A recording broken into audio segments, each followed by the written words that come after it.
6 months. Let's go.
Wow, 16 months.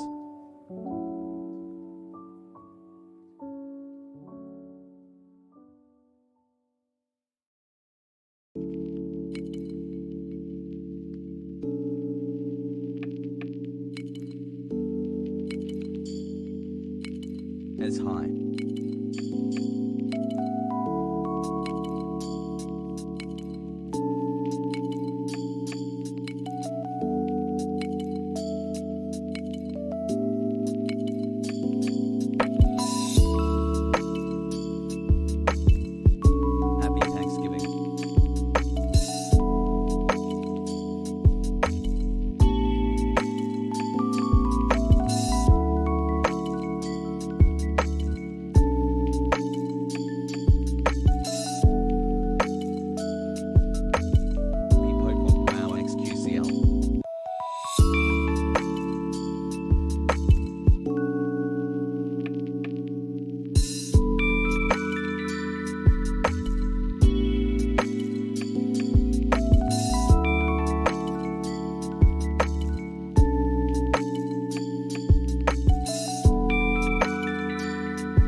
Uncle Fight 2021. Let's go Pog Uncle Fight.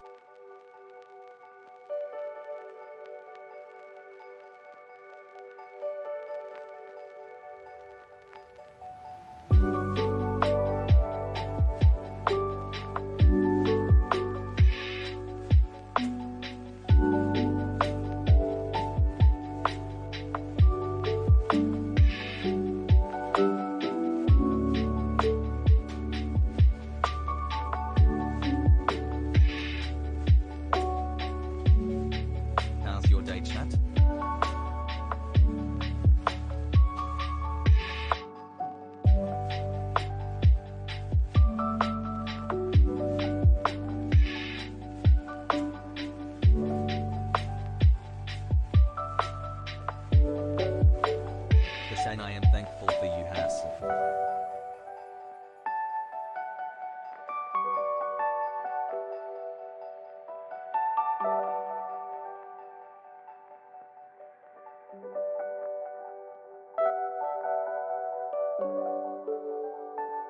Happy Thanksgiving, poo poo pikers.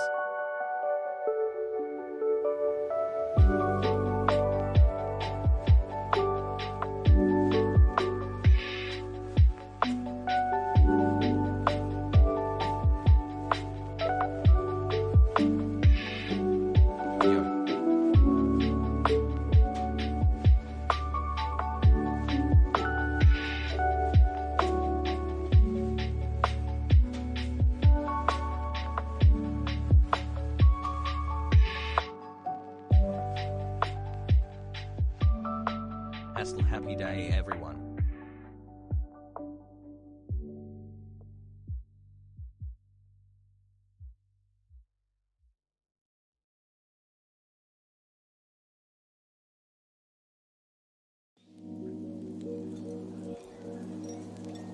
Less than 3. Waiting for Hasan. Gonna go watch some videos and just do a lot of commentary on his stream. It's all a meme. So now what are we waiting for? Waiting for Hasan. What will he do when he's live? Open up the casino, let the gambler in. It's time to sit. I bet we're gonna be sitting here waiting for Hasan. I used to come here for politics. Now I watch him game and yell at great names all day. God, how long have I been sitting here waiting for Hasan? Waiting for Hasan. Waiting for Hasan. Waiting for Hasan.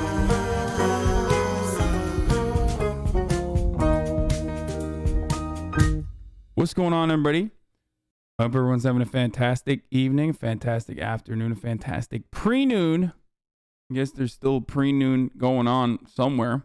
No matter where you are in the world, I'm Hasan Piker, and this is the HasanAbi broadcast coming to you live from sunny California, Los Angeles, folks. We are live and alive, and I hope all the boys, hope all the girls, I hope all the MBs are having a fantastic one, because it is a beautiful day here. It's 76 degrees and sunny here in Los Angeles, California. It's a beautiful Thursday, November 25th, 2021, 1 p.m. And I'm obviously 2 hours later than I normally would be broadcasting, but that's because, 8-month hassle. you know, I have a very special guest here with me today. But, before I introduce you to the man, the myth, the legend, the very special guest I have, when does the first batch of hoodies ship? I don't know, dude. Fucking ask the people. Okay, there's a Hassle. customer support line that's not here. Anyway, before we do that, this is part of the broadcast where I tell you about my personal news. This morning I woke up. You know, I mean, last night I ended the broadcast. We went out and we got some Italian food. It was all right. It was kind of mid in fucking Culver City in one of these like disgusting gray monstrosities that they've built on top of a fucking silly metro station, basically, probably to get some additional government subsidies. like half commercial real estate. It's like boxy. It looks brutalist. It's like half brutalist, boho chic. Disgusting. And the Italian food was also fucking mid. Obviously, that's what happens when you get Italian food in Los Angeles. It's like literally, Culver City's fucking badass. Bad move, dude. No, it's not. It is not. Stop trying to make Culver City happen. It's not gonna happen. 1 year. Thankful for all. Was your mom really asleep? Yeah, she's got fucking hella jet lag. So she fell asleep at the meal. Anyway, I tried to do right by my diet. Pasta Sisters pretty good. Yes, Pasta Sisters is actually good. The food there is good. We had a fucking steak. Okay, we ordered a steak, and it was $57. And I thought like they're gonna bring a fucking cow. You know what I mean? Because it's like shared meals. This is like the new thing. I guess it's not. It's like the new tapas. Tapas used to be popping back in the day when half of you guys were just being born in like the early 2000s. Everybody used to eat tapas, which means like small plates, right? So that was a way for them to overcharge you for like way less food. And now it's like, oh, this is an Italian restaurant, which of course means, we are going to do shared plates. And usually if you go to a place like Rayo's, for example, the original one's in Harlem, but like there's one in LA too. If you go to a place like Rayo's, they actually give you like meatballs that are the size of like fucking bull testicles. You know what I mean? It's like this. Like, you want meatballs? We got you fucking meatballs over here. Like, there's so much. They're actually enough to feed like an entire family. $57 at this place called Etta gets you literally just like this much steak, bro. And it wasn't even good. So I only eat Wagyu beef. Yeah, that's true. I mean, I would if I could. But, I did that last night. After that, I woke up early this morning and I worked out. And feeling pretty good. Feeling pretty great. We got... my brother rented out a Toyota Tacoma for me and my mom. And I've been driving around in that, and it feels fucking awesome, dude. It's like, it's a powerful thing, It's like I got the Tacoma, and I already got ladies DMing me after I posted about my Tacoma on my Instagram. Immediately, ladies were like, "Finally, you got an upgrade." It's like all the ladies want me now that I got my fucking truck, dude. It's crazy. And I'm like, I just rented it, I'm like those fucking up and coming rappers who rents and then makes it seem like they got, a sick Lambo or whatever. But instead of a sick Lambo, I got a Tacoma. 16 months. Happy Thanksgiving, chat and Aj. Anyway, it's an honor to be part of. But it's a special day today, and I hope you guys are enjoying it. Obviously, we're not celebrating the genocide of indigenous populations or the largest debate that the pilgrims ever pulled or anything like that. But Thanksgiving for me, at least as like first generation Andy over here, is about sharing, eating a lot of food and hanging out with family, which I love. Very fortunate to have a lot of my family here. And so I hope you guys are doing a similar thing, And if not, I hope I can make it as enjoyable for you as possible while you enjoy probably meats that are better than turkey, because turkey is a absolutely subpar meat. Or maybe you're not in America and you're watching from Europe and you're thinking to yourself, girl, what is this live editing drama? What the fuck is this? What is this shit, dude? What? Oh, I raided Sushi Dragon last night. I'm a demon. Into a girl. Dude, I'm not the one calling out G4, okay? Wait. That is like, he does it really well. He's the best in the fucking game at doing shit like that. Meanwhile, he's talking shit about me knowing it's gonna get clipped, and he's farming his Twitter. This dude's the worst. But it's so funny how fucking delusional and childish some of you motherfuckers are. That people count a better future is possible. Here's to a better future. I missed you so fucking day, dude. Like, what do you mean? What do you think he's doing? He's doing content. Dude, you're so jealous, you fucking pussy. I got Oh, this is so much trauma for me. Oh, wait. I shouldn't be live editing this. This is okay, hold on. I had never seen Misgift's reaction to that. God damn, he's like, damn, bro. He fucking. I had never actually seen Misgift's reaction to that. 50K Andy changed, dude. OTK changed him. He's saying like, you're so jealous, you fucking pussy. He was big mad. He was like actually mad. He was mad. That's kind of weird. You don't see me fucking crying out here, dude. I think you're doing a great job. I'm proud of him for being a consistent 50K Andy. God damn, dude. That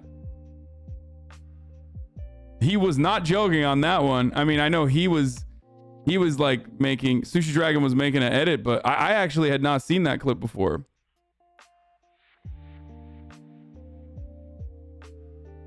Anyway, he was showing off in front of the girl. No, that's like kind of weird for him to be in such a bad headspace. Like he's, you know, what happened? Did he go from 50K to 40K? Is that why he got upset?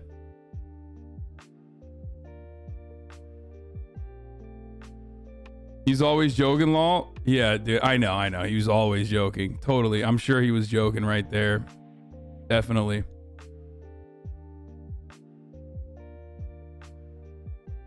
Anyway, you talking about bad headspace? I mean, dude, I'm always in a fucking bad headspace. So anyway, as we were talking before you guys sent me this fucking drama clip for no reason.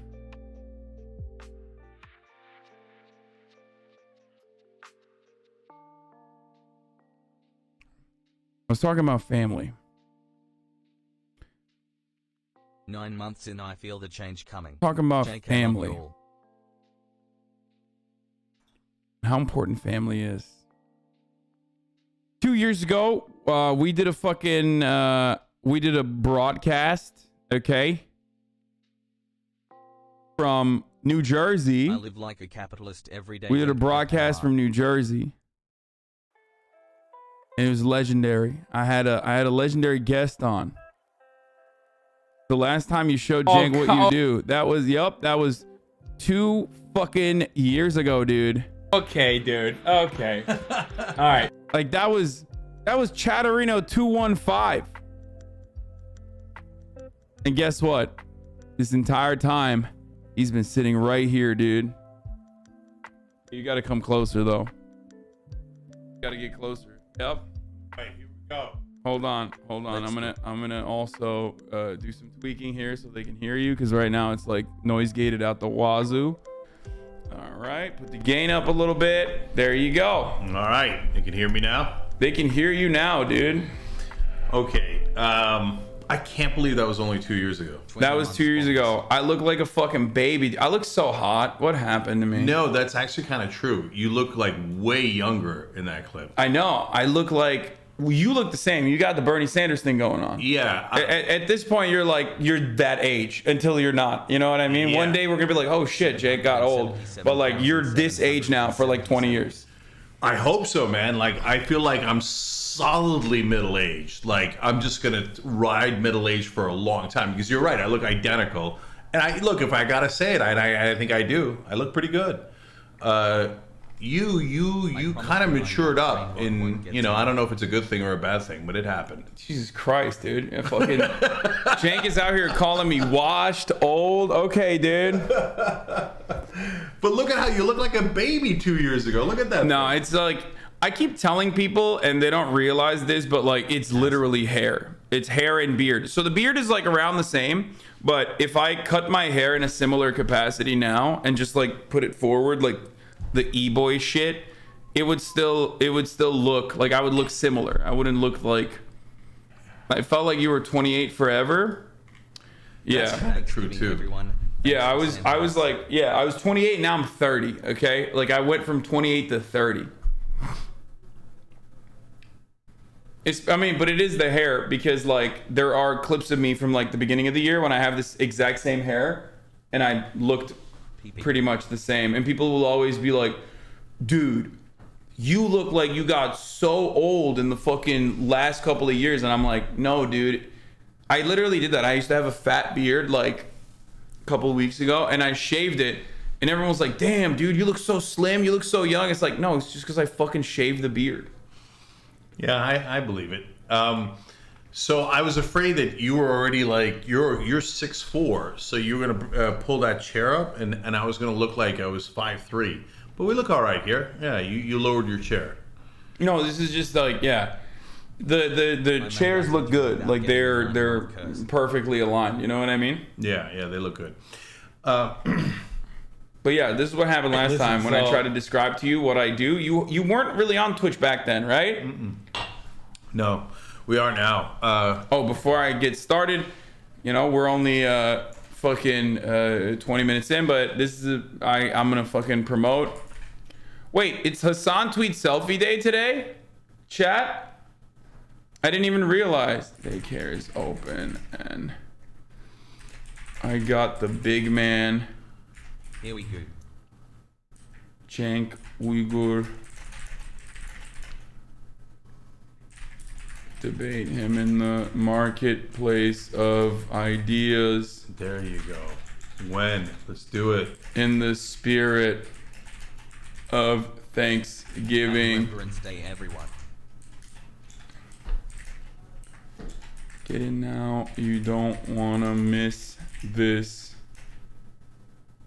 special, I don't fucking know, broadcast. That's a very special broadcast. Also, they're already missing it.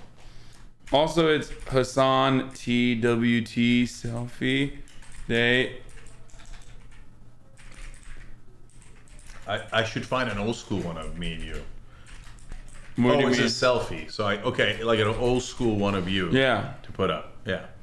Yeah, exactly. Wait, you know what? Actually, this is the most amount of fucking. I'm gonna try hard right now. This is the most amount of effort I've ever put into a fucking one of these tweets. Okay. So we're gonna take a selfie together. The full year. All right. Let's do it. I gave half blue steel, half smiling. There. You did great. You're smizing. I'm slightly You're smizing. smoldering, dude. Yeah. And you know, that was pretty good. Good job. That was a good smile. Man, look at me. So we're on Twitch now, but I didn't understand half of what you said in your intro. I'm gonna get like Bernie for real soon. Like, who was mad at you? Who did the thing? The Sushi Dragon? I rated someone called the Sushi Dragon who was like live editing drama between me and this like memer friend of mine. Well, ex-friend apparently.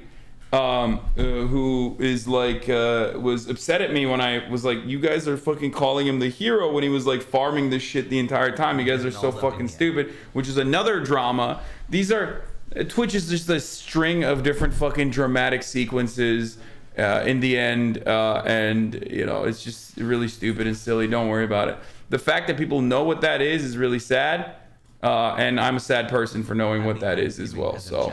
Well, now everything is drama. You know? Yeah. So there's YouTube drama, there's Twitch drama. Yeah. Drama is a really good way. Here, I blasted the tweet out, boys. Get to it, you know?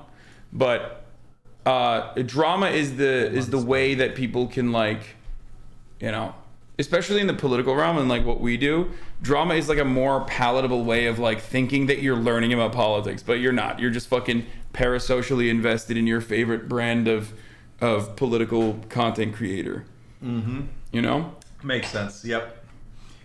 Maybe get some people in, but it's now done so cynically that it's annoying. And yeah, that's why we say no free clout. Like we have a saying in this community because I'm one of the biggest leftist content creators out there. Not a big deal. Now, there is like a whole string of people that try to basically develop a brand for themselves just by being like, this guy actually sucks. Like, I'm more leftist than he is. I wouldn't know anything about that. No, I know you know a lot about that, but like, but it's like, it's really weird. You know, depending on how invested some people are in like seeing my downfall, you know, I'm like a fucking rapper, dude. Yo, they're preying on my downfall, you know? Yeah. And because of that, it's like, I just try not to give him clout, but I can't stop myself. I'm such a fucking idiot. Like, someone actually drinking alcohol? No, this is cold brew, brother. I like that Frigidaire thing you have, man. Yeah, it's tight. I love it. Yeah, I should get one of those for downstairs. You should get some Rode wireless go-to mic so that you can mic your guests and leave the noise gate on. Why? Like, this is fine. It just give in. It's fun falling off. What up, Dr. Lupo? What's good? No, I'm never. That's not happening, dude. I'm falling up. I'm falling on. Tell Jank he's hotter than he is his friendly lich. THX has in chat. As usual, I understood only half of that. I got the hot part, and I'm good. I don't need any more explanation than that. But yeah, what's the lich thing? What? No, that was their username. Oh, I just read out their username. Okay, well, thank you. I do feel kind of hot today. I do. I feel like I got a good haircut. I feel like there's a good shirt for me. This motherfucker still gets like $5 supercut haircuts. I do. Yeah. It's not even a joke. It's just the most frugal man in America. Like, I tried to tell him for years. I was like, dude, you're on camera. Like, this is what you make money from. Make yourself look better. It's like, it's straight up your job. And he's like, nah, it's fine. Mank would tell us the same thing every day, twice a day. And the reason I don't do it is, one, I'm too busy. I don't have time to like schedule an appointment and go and have it take so long and have the hairdresser know me and we get into chit-chatting and next thing you know, like half a day is gone. I just bulldoze in. I'm out in 20 to 30 minutes. Plus, I can't tell the difference. I mean, you can have people come to your house and cut your hair. I'm never going to do that. I mean, I do that. I do it on stream. Like, I literally get my hair cut on stream while I'm covering the news. Maybe I could get a cut on your stream. Yeah, So, maybe. like, you give them directions. We make a thing out of it. Yeah, but you got to grow your hair out a little bit. Because right now, I mean, you got a great hairline. Like, it's kind of fucked up. Yeah, dude, It's kind of fucked up that we're related and your hairline is so good and, like, mine is not as good. You know? Mine is, like, receded. So? Mine is receded, dude. Look at this. I don't know about that. I got the Vegeta hairline. I got the fucking V coming out. That's interesting. This is, what is it called? A NordCal or Nord... What was it? There's, like, there's a metric for this. Well, I got my uncle's hair. So, Nuko's brother, he has excellent hair. So, 222, I feel lucky about it. I'm 51, man. Yeah, 22 my ass, dude. What the fuck is this shit?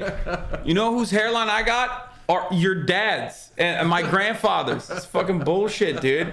It's true. I got lucky on that. Yeah, bald Andes, dude. The whole family's bald, dude. This guy running around with the fucking Norwood 1. Okay, that's the scale. For those of you who don't know, or you don't know what that is, because you're privileged. You're fucking privileged. I'm here to check your privilege today. Okay. Okay. Do you know what a Norwood scale is? Probably not. Never heard. Because you have a great hairline. That's right. That's right, dude. You don't understand. You're fucking baldest, dude. I'm 1, right? You're a 1. Yeah, you're a Norwood 1. Check his privilege, dude. Never even heard of the scale. I'm so Norwood 1. I never even heard of it. Yeah, I'm at a 2 right now. Okay. I'm at a Norwood 2. Let's be honest, you kind of are. Oh my god, dude, you're such a dick, dude. Oh my god. Let me see it one more time. But on the other hand, you were always kind of that way. No, I wasn't. Like the classic photo that everyone loves posting from your Twitter. This is my nephew who's built like a brick house. Someone pull that up right now. Look at my hairline on that one. I used to have a Norwood 0, okay? I had a Norwood -1. You feel me? Like, my hairline was like down to my fucking eyebrows. You're coming at 3? Aiden, shut the fuck up before I do the most Britophobia you've ever fucking seen in your entire life. Yeah, the classic. This is my nephew who's built like a brick house. Ladies in LA, where you at? Look at this, dude. I'm a Norwood 0, brother. By the way, you're welcome. They found you. Yeah. Oh, dude. Yeah. It was that tweet. You know, it's really funny because like I have a lot of fucking haters, obviously, and you do as well. And like their number one thing is like, oh, dude, like the only reason why you're successful is because you're fucking mega billionaire, DNC backed, multi-billionaire uncle, and his like incredibly robust and successful media operation, which is funny because you also think that. No, I don't. No, I don't at all. No, don't be humble. Don't be humble. No, I would never be humble. So no, let me explain. First of all, multi-billionaire, from your mouth to God's ears. One day it's gonna happen. Hadn't happened yet, but it's gonna happen. Dude, this is okay. But if you think that that's like what's happening, you're unbelievably delusional. Wait, you don't pay every single person to be in here every day from the TYT funds that you get from the DNC? If I was going to pay, see, so a friend of mine came, and you know who this is. I don't know if we want to say it on there or not, but he's like, okay, my girlfriend is selling shoes. I'm like, of course, whose girlfriend isn't? Okay, he's wealthy. So he's like, get us to hook up at Amazon, because we know Amazon, the way that it works is you get a hookup. He's Turkish, of course. That's not how that works. Okay, and he's like, you get the hookup, and then you get to sell a lot of shoes, right? And I said, listen, brother, if that's how it worked, why wouldn't I have hooked up TYT already? There's no hookup. Yeah. Right? If I could get 20,000, 23,000, 40,000 people to a live stream, I get it to my live stream. So that's the world's worst conspiracy. You said it, not me. Okay, you said it. I didn't want to be mean, but you know. What? Like no, guys, don't. Okay, for all the multi-billionaire secret club folks, do not send it to me. Just send it to my nephew. Why? I mean, I love you. I'm glad you have it. But if we could do it, we'd do it over on our channel. What is this? Explain yourself, Hasan. Oh, this is like, bro, I was goated on the hairlines, dude. I was like Ethan Klein level hairline king back then. Look at this shit. How long ago was that? This was like the Brentwood apartment. Like the first. Yeah. Look at that fucking asbestos ass, like, what is that called? SpongeBob ceilings? What the fuck is that called? That shit is like, that ceiling is like straight. You had a weird hairline back then. It's in both pictures. Half of it is up and the other half is down. It's like, it's uneven. What are we doing right now? I don't know. You want to talk capitalism? You want to fucking dial it back a little bit, dude? What is this? He's just like ripping into me. This is ridiculous, dude. Anyway, look. I think that you're going to be okay. On the looks department, I think you're going to be okay. Yeah, we got that stucco popcorn ceiling bullshit, you know? This was my first ever apartment, built in like 1912. And the fucking... And you know, the landlord is like, well, you know, yeah, we have to do rent control because it was built in 1912. But also, like, you know, we don't want to knock this down and like actually build a living space where people can actually survive without getting asbestos. But... you know, you're in the hood when the ceiling's got the popcorn. No, this was actually like a really nice neighborhood, but it's like typical of LA to have like, you know, popcorn ceilinged houses. It's everywhere. Yeah. Anyway, this is like years ago. Oh, look, what the heck? I don't even know if I should show. I feel like there's just too much there. There was that made me uncomfortable. Yeah, there's too much going on there. I'm trying to avert my eyes. Yeah, don't look, dude. Don't look. We should not look. I'm actually. I feel like it's begging too much you to get it off the screen. Okay, all right. Well, okay, I'll think. We'll move on from that. People are saying this is what my hairline looks like. Anyway, dude, when did this become a hot tub stream? Yeah. Giving us porn reacts, dude. Yeah, I flop. I flop too. Happy Thanksgiving. Least deranged ANCAP. Okay, we'll look at this in a second. America loves democracy. Okay, we'll look at this in a little bit. Okay. Anyway, this is why, dude, I love Twitch streaming because like I just have psychos in here, like, and they will say absolutely anything that comes to their minds because they think like I won't see it. His ding looks way fatter than mine. That's what he said.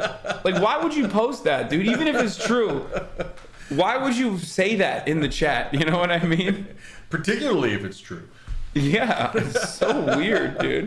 Now that you got a truck, I am moving next week, and can you help me move some furniture? Anyway, where can I find this video? It's in my replies on my fucking tweet that you guys should be fucking promoting. Here it is. Here, let's blast this out. Tell your friends, tell your family. I want some QAnon uncles in here, okay? I want some motherfucking QAnon oh, wait, what the fuck? Wait, no, that's the wrong tweet. I spammed the wrong tweet. No! What? I spammed the wrong link. No! I don't even understand. That's gonna be half the so-called broadcast. Me not understanding.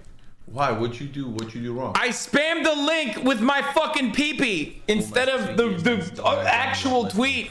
Being like, yo, I got this, the promotion tweet. Oh, I see. Okay. And I just spammed it, so everybody clicked on it. So now everyone's on the pee-pee tweet. No pee-pee. Go back to the real tweet. I'm gonna fucking, oh Jesus Christ, dude, that is so bad. Thanks, I really needed this. You were very helpful. I'll be right back. Thanks. Okay, dude. No, boost the right one, dude. Fucking RTBA, you did this, you son of a bitch. No, boost the right one, not the PP one. Fuck. Anyway, accidental self ratio, no shot. Okay. Yeah, it's Joe Rogan. I brought Joe Rogan here today. Anyway. Hey, Cenk, where did the of course saying come from, says Comrade Spaghetti Joe. Okay. Nowhere. I just say stuff in real life, and then since we are on the air for like 3 hours a day on average, I say the things I say in real life, and so it just occurred to me one day. I don't know, who knows? I was probably drunk when I first set it off air. I don't know. I've been saying like, come on for 100 years. Of course, there's a new one, which is, I guess. They just come out, and I like him, so I keep saying it. Good luck to everyone celebrating with. That's what yeah, it's not that interesting a story. Yeah, I'm gonna no longer, bring you. Uncle Cenk looks much better and younger on your camera stream. Yo, what's up? Why are we not complimenting me at all? What's going on here? Can I get some? Ludwig's mod is dating one of the crazy sorority girls from the meme, by the way. Wait, really?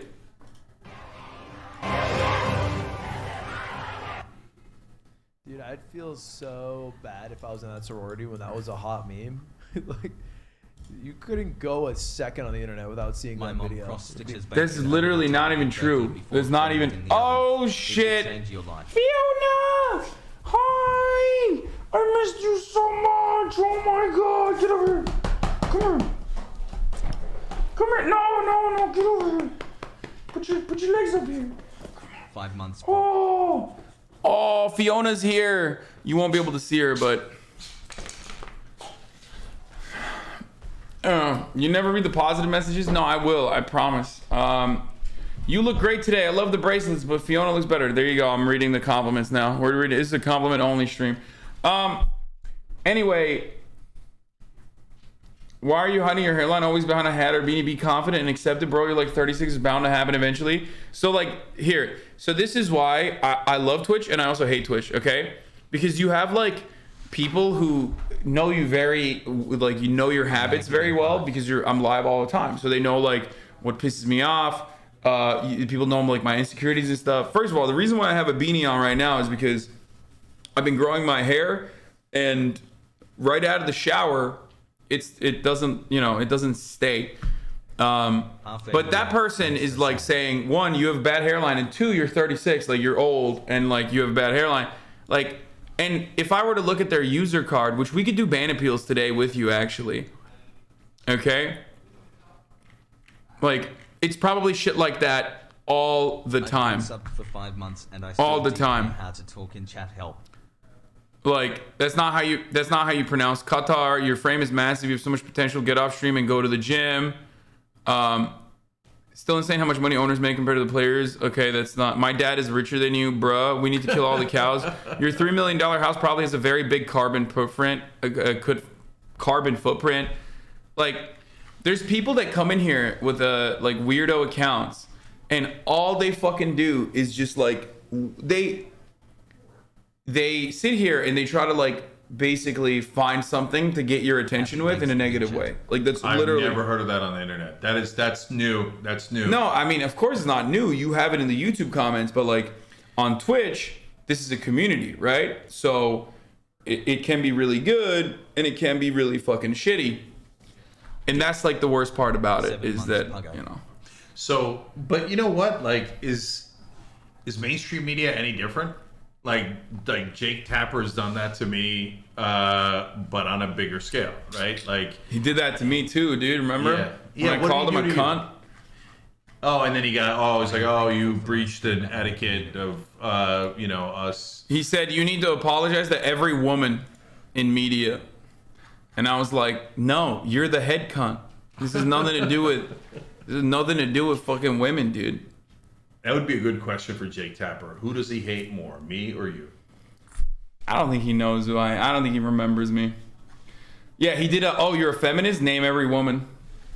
Name every woman? Yeah. that's the kind of thing mainstream media would do. And then he left out all these women because he's sexist. You can't have 30,000 people commit emotional terrorism in real time on any other platform. This is true. So there's the good and then there's the bad. That's a fun game. Who hates who more, right? Between me and you, right? So Jake Tapper, I think he hates me more. Ted Cruz, I think he might know you or hate you more than me. No, everybody hates you more. No shot, dude. You're the OG. Like, everybody hates you more than me. 100%. Because like winner. No, you win that because like you've been around for too long. And when you're around for too long, there's peaks and valleys, and every time your content goes a little bit stale, every time there's a fucking valley, there are going to be people that are like, oh, now I'm a hater of this person. So you have basically collected the haters over the course of like what 20 fucking years have you been broadcasting. So like of course these people know you and hate you. Some of these people hate me because of my proximity to you. Yeah, like they even when people still like shit on me, especially like that's when I know someone is like a 45-year-old incel is that still is on 4chan and that's really sad. They should maybe self-defense themselves or something in a video game, who knows. But it's just like when they fucking say stuff like this is Jake's nephew, like it's like that's how you know. That's how you fucking know when someone is like a pathetic fucking loser who's like been around for a very long time and is like just had that hatred sit in their body for like 20 years. Yeah, no, I've accumulated haters from right wing, like establishment, and now left wing. No, those people aren't left wing. Those people are fucking psychos, dude. The people that like shit on you are. I mean, there's like actual legitimate leftists that don't like you. Yeah, there's definitely legitimate leftists who don't like you. Yeah, for sure. There's three like buckets. Me. Yeah, there's 3 buckets. Like all of my buckets of hate have different buckets within them. And so in the left, there's the fake left that hates me, but that's their bullshit. No one cares. And then there's the like supernova woke left who's like, oh, he said something 19 years ago. I'll never forgive him. Those people are not real. Those people are fake.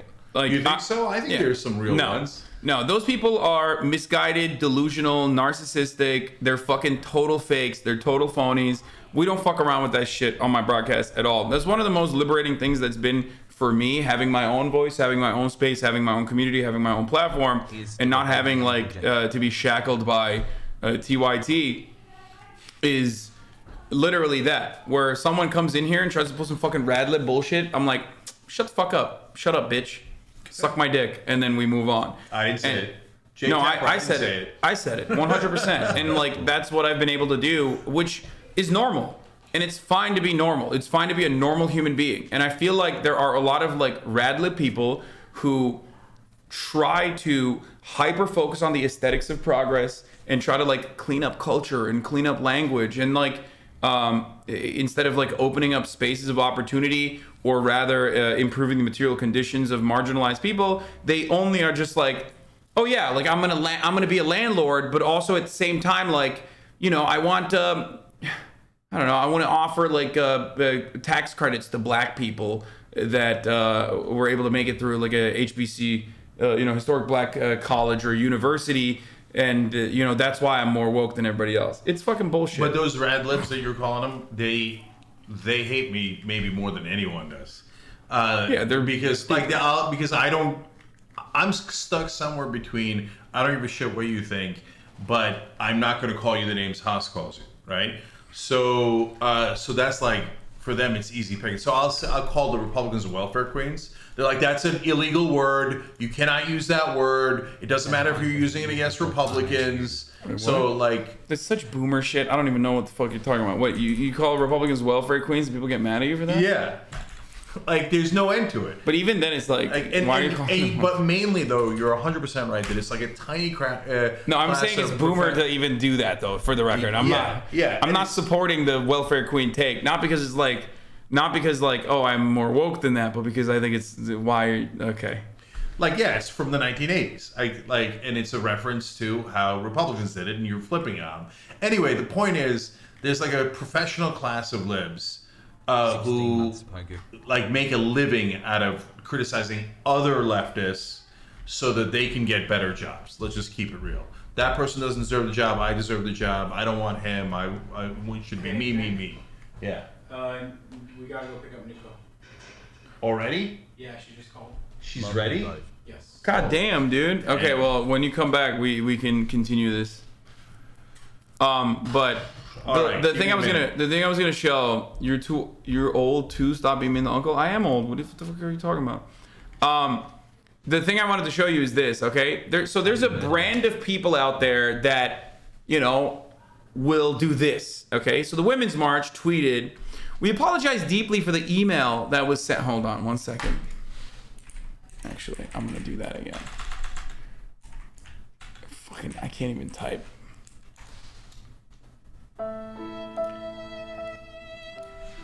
"We apologize deeply for the email that was sent today.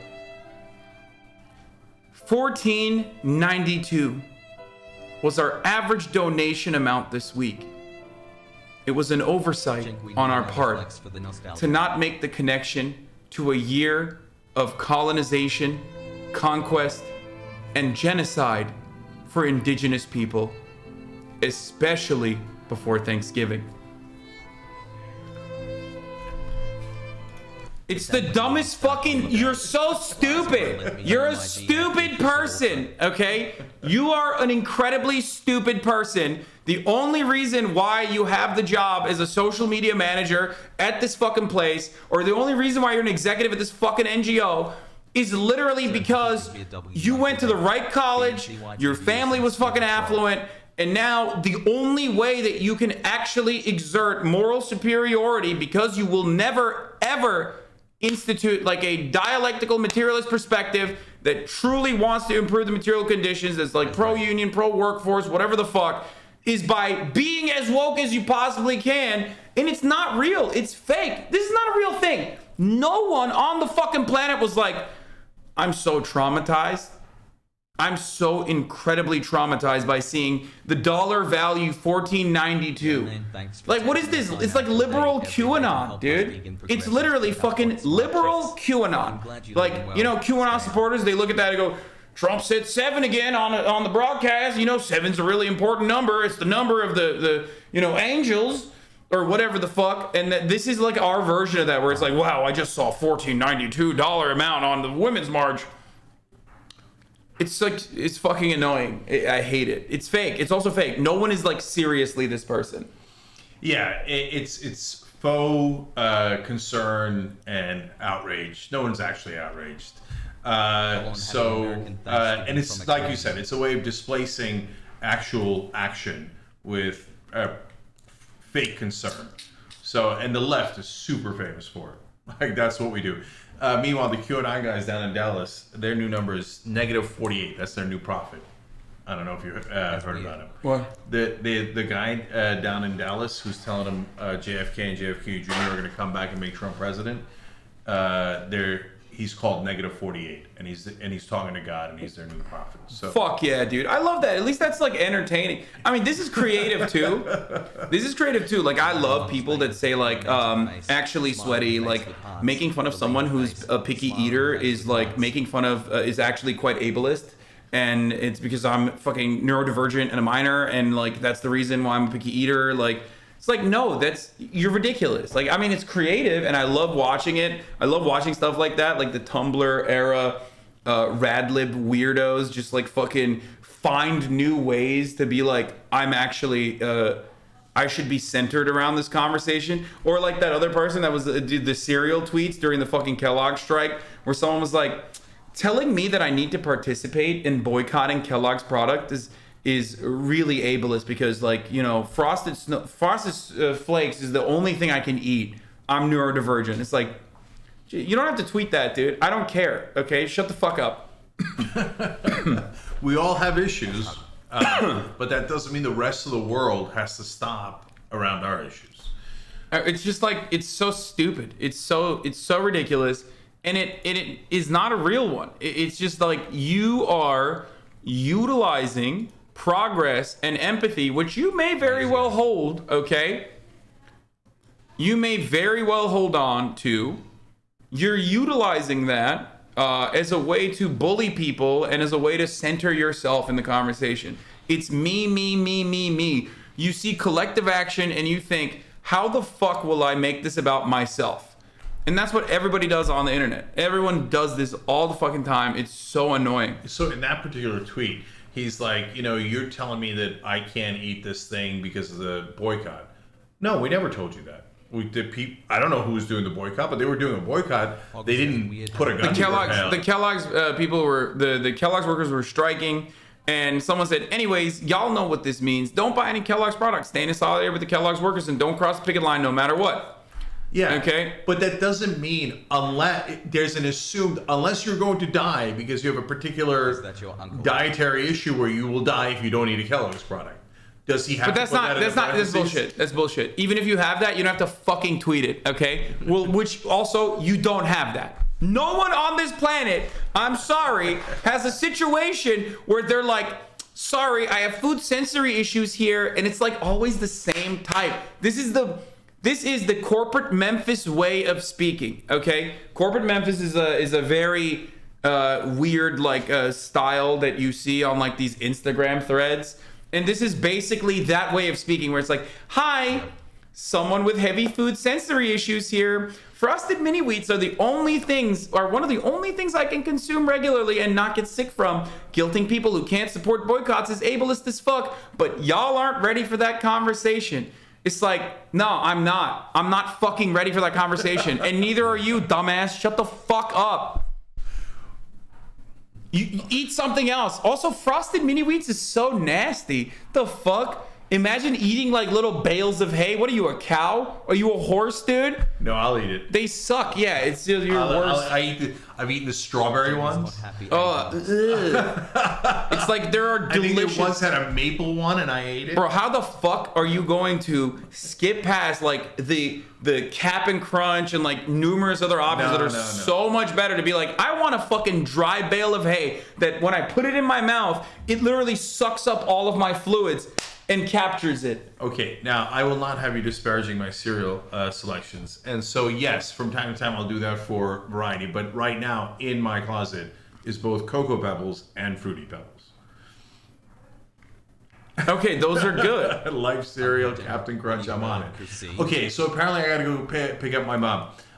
So listen, are we gonna debate when we come back? I mean, I was just kidding. We don't have to debate shit, but like, well, I can debate it because that's the last group of leftists that sometimes hate me, but mainly we just disagree, right? Like the folks who are actually on my left.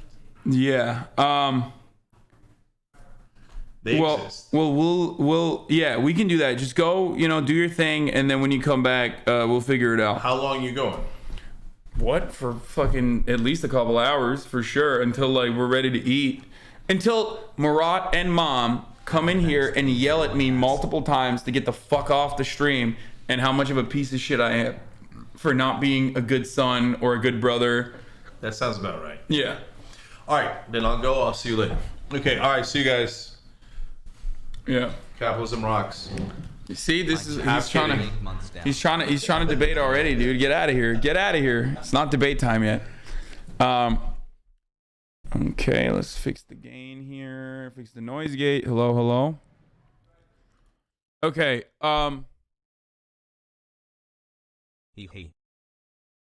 Boom. Okay, we're back to the regular shit. Hi, Mr. Hasan. You don't have to scream if your mom's going to get mad at you. I appreciate you streaming, but it's okay. No, I want to. I want to stream. This isn't as bad as white radlibs who randomly apologize to black people for being white. Yeah, that shit's insane, dude. Bro, they're going to get so many clips from that. Cumstered and Bumstered with the hairline game. Who am I kidding? I'm like 225 right now. Why are you mansplaining to your Giga Chat uncle who basically handed your entire career to you? Yeah, exactly. My girlfriend is anti-vax and I want her to get vaxxed, but I don't want to start an argument. What do you think I should do? What? There's no shot, dude. You will never get away with not having an argument with someone who is an anti-vaxxer. 90% of the reason why they're fucking anti-vaxxers is because they like arguing. Okay? Yes, sir. Like, there's no shot that you're going to be able to get away from that without fucking seriously debating them. It's just not happening. If you think that that's going to happen, I have another thing to tell you. It's not. Okay? I mean, don't fucking dump her or whatever. I'm not saying that. But just, like, be realistic. If you think that you're not going to fucking debate her, you're wrong. Like, that's definitely not happening. You're definitely debating. Anti-vaxxers love debating. That's part of the reason why they're anti-vax. It makes them feel alive. Okay. Hassle less than 3.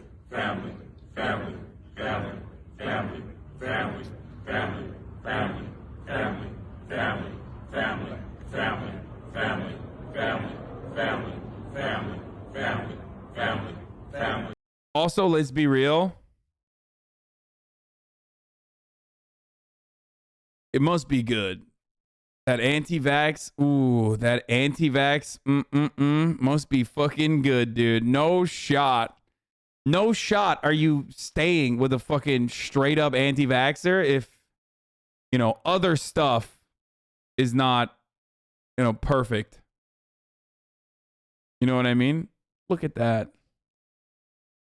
Look at that little BB, dude. Look at the fucking cutie patootie standing on top of Hezbollah. Pog. Hasan, tone it down today. Get Fiona on the other chair. So she unfortunately hates being up like high. She hates it. She does not like being picked up. And she does not like you know, even sitting on a chair or whatever. She hates it. She's scared of heights. Do you think you'll ever have another pup? Oh, I'm this close, dude. I'm literally this fucking close to getting another puppy. Has weird. Anyway. Tori MP blames a female Doctor Who for rising crime in young men. Oh, fuck yeah. Oh, give me that good shit. Anyway. I have a headache. I don't know what the fuck's going on. I think I might have had too much coffee. Is that a tiger stripe pit bull? No.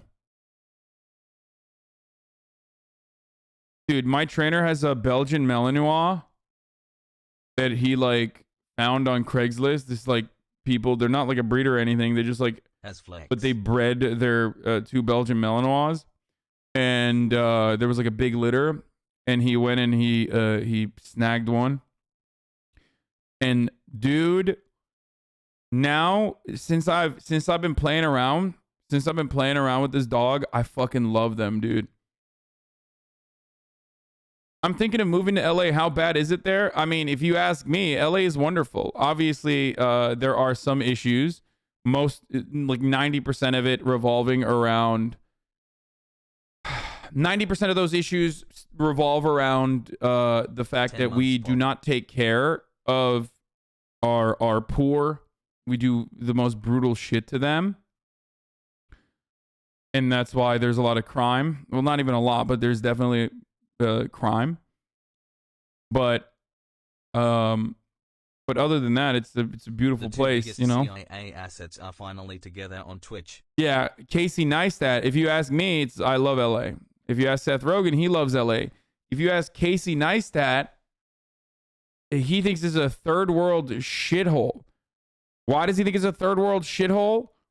Because they stole, I think, like they broke into his car, which happens regularly nowadays. Okay.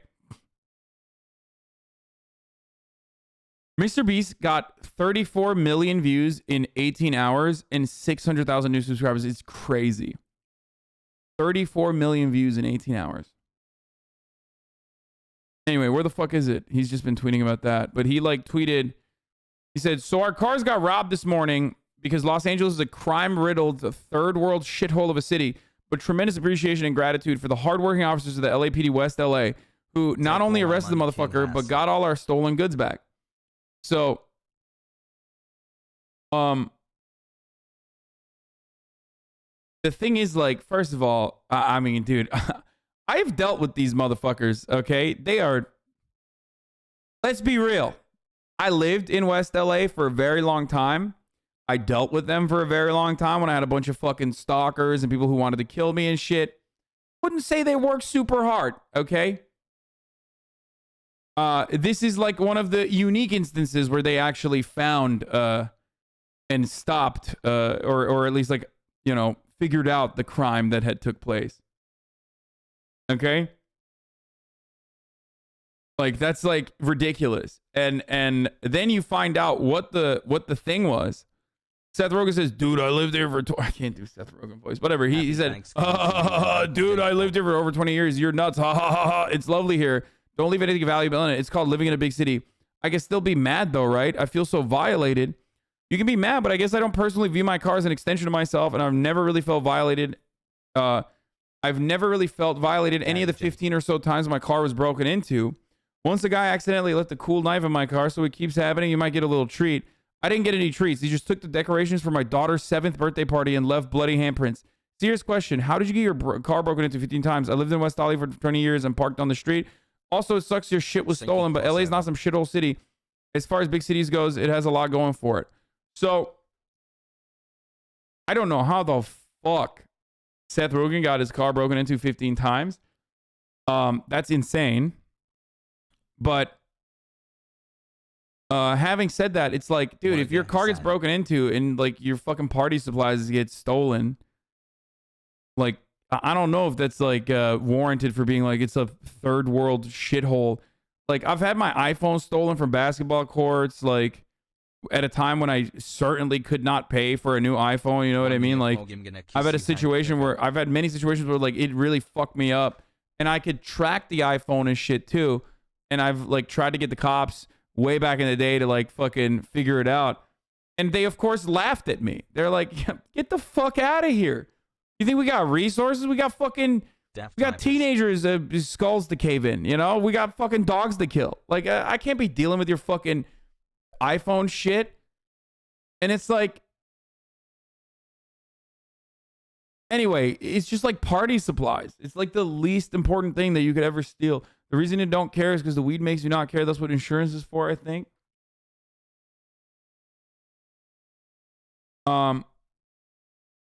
But yeah, when I found out it was decorations, it made it so much worse too, dude. I live in the suburb of Atlanta. There's plenty of fucking theft here. There's theft in every big city. And the reason why there's theft in every big fucking city is because there's poverty in every big city. And the reason why there's poverty in every big city is because the wealthy do not fucking care about solving the material problems that these people go through. So they literally resort to fucking stealing shit from your goddamn car so they can pay for, so they can sell whatever the fuck they steal and maybe even get, you know, maybe even pay for rent or even drugs, okay? I'll be honest. There's a lot of that happens as well. Why are they fucking doing drugs? Why are they just like sitting around doing fucking drugs? Because they got nothing else going on, we know okay? It was on purpose, DW. We are thankful.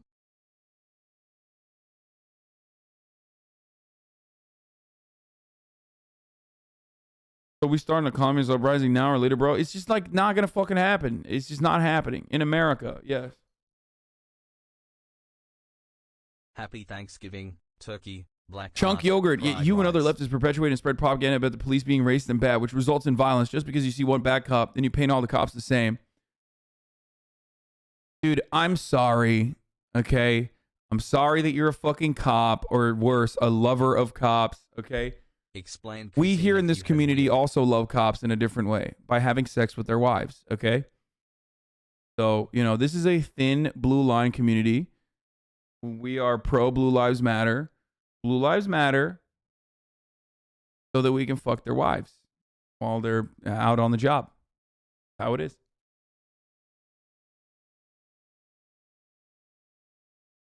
But yeah, I mean, it was a wild thing to say.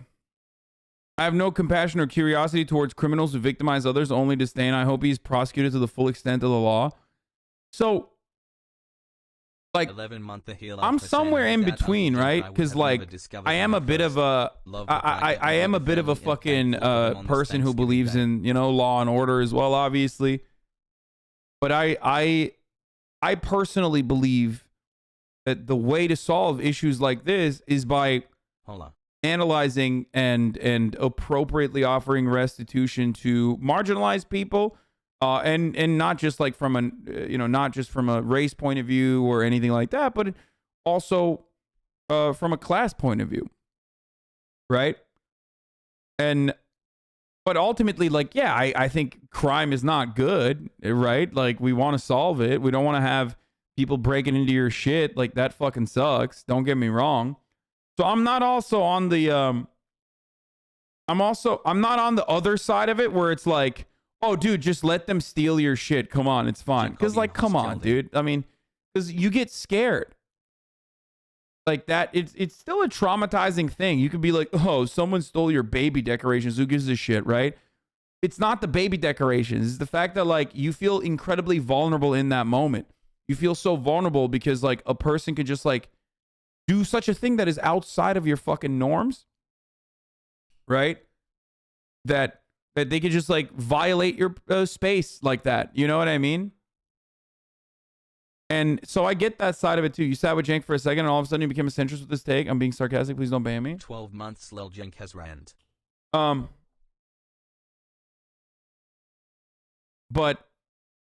it is definitely a fucking horrifyingly bad look to just, like, blast people like this, or to just, like, fucking, I mean, this is like 32 one step removed from, like, we must persecute them to the full extent of the law. It's not even one step removed. Like, I mean, he's like a nice guy. Casey Neistat is actually a fucking nice dude.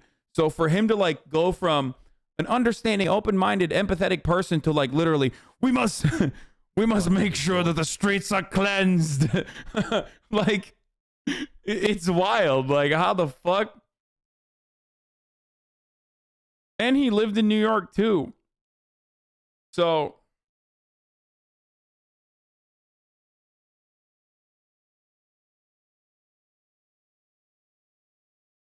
he sounds like a Republican law. I mean, dude, dude, listen. Not everyone is going to be like fucking the most woke motherfucker on the planet. Like, I had a fucking 3-second Republican moment when a dude took a shit in a fucking towel and left it outside of my house. Like, that wasn't great. You know what I mean? But obviously, my immediate inclination wasn't like, we need to kill every homeless person. But it was more so like, well, this fucking sucks for him more than it sucks for me. You know? Because he has to take a shit in a fucking towel. Obviously, he's unwell. Okay? Obviously, he's unwell. There's no place for him to take a doo-doo. Okay? So he's taking a doo-doo on a towel, and he's just leaving it out there. No, I didn't fucking clean it. I'm not touching that shit, dude. Get the fuck out of here. In a video game? I'm convinced that people need to at least a small baseline level of crime or grittiness around them to get used to it so they don't turn into fucking reactionaries the second they step outside of a suburb. Yeah.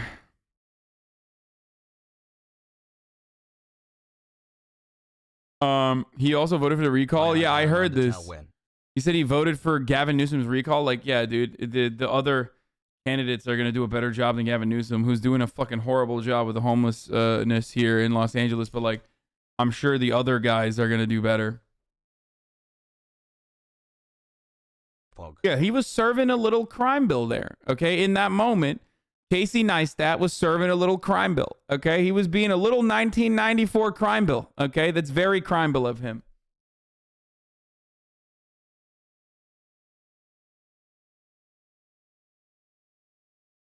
Hassle.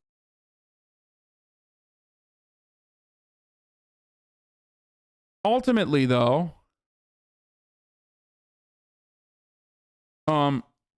seriously, where is Cenk? I'm gonna have a mental breakdown. Cenk hopping now today. If Cenk is not coming, I'm leaving. Where is Cenk? God damn it! Seriously, where is Cenk? I'm gonna have a mental breakdown. He was here earlier. He's gonna be back in a little bit.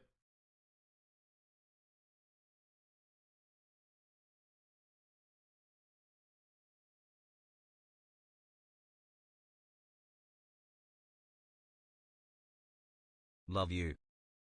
So I look at something like this. Anyway, as I was saying, I look at something like this, right? And I see someone who's like a wealthy person, obviously. And I see their like brush with crime and how quickly they fucking flip and go from like being an empathetic Hello, Cenk, liberal you're looking cute today. You will to smile. one who is like, you know, talking about purging the fucking the homeless or the criminals from the streets and like throwing them in the fucking grinder or whatever. And I wonder, like, how do we fix that? You know what I mean? Like, because that's not good either.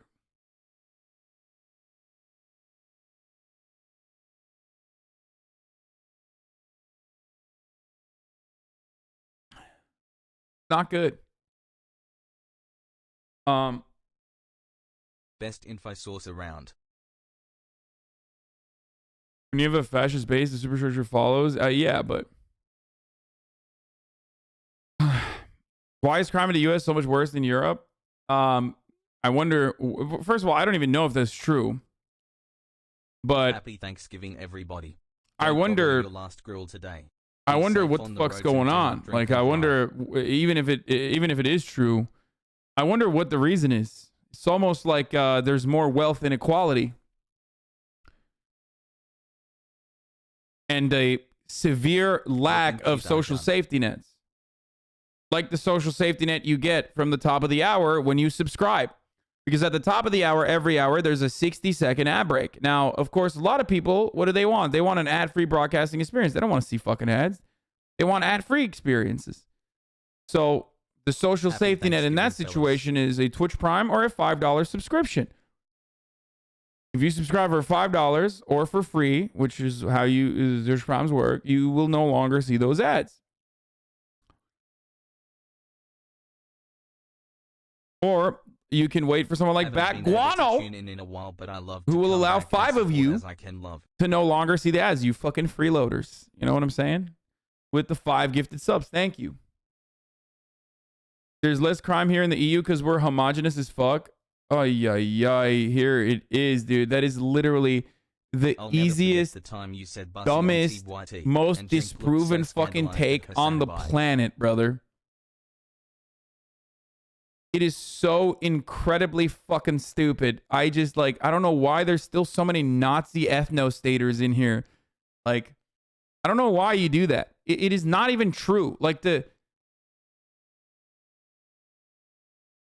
Delmer 9713, thank you for allowing 10 people to no longer see the fucking ads. Here's the 1 minute ad break now, by the way.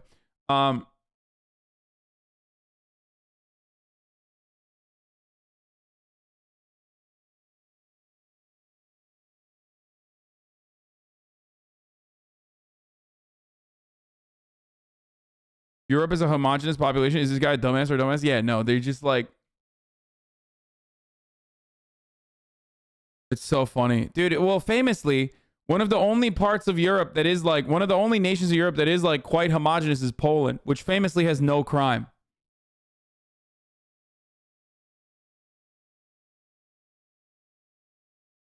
Hoss giving is trending? Hell yeah.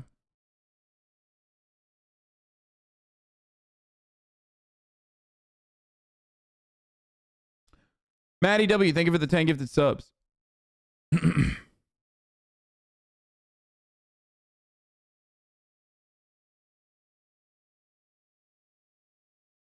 What if I put 1,000? Poland is not homogenous. That's the right-wing narrative. I mean, isn't Poland demographics like pretty fucking white?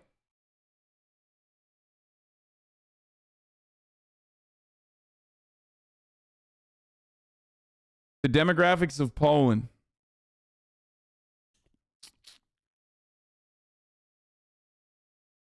Like the ethnic or racial background of Poland. Thank you, Hemingway, for the 5 gifted. Thank you, Lizard Brain, for the 5 gifted as well. And thank you, Delmer9713, for the 10 gifted.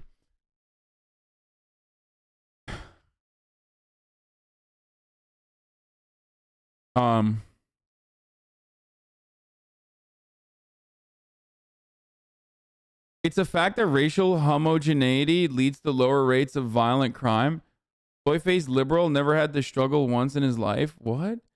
Dude, what is happening today? Bro, it's Thanksgiving. Like, why don't you go fucking bother your family, you fucking weirdos from 4chan? Go spit some fucking white nationalist ethno-state takes there, idiot. Why are you in here writing that shit? Oh, wait, you literally do not have any. There's no other reason why you'd be this way. Diversity. Nobody's talking about the fatherlessness in 4chan posters. And motherlessness and just overall fucking hikikomori style lifestyles that these fucking weirdos lead. Anyway. Those goblins are the recent tweet that came to be edgy? Yeah, probably.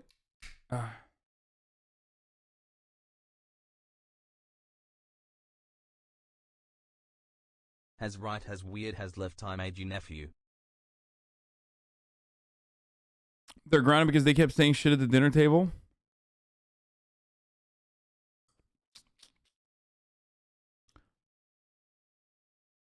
Okay, so as I was saying, like,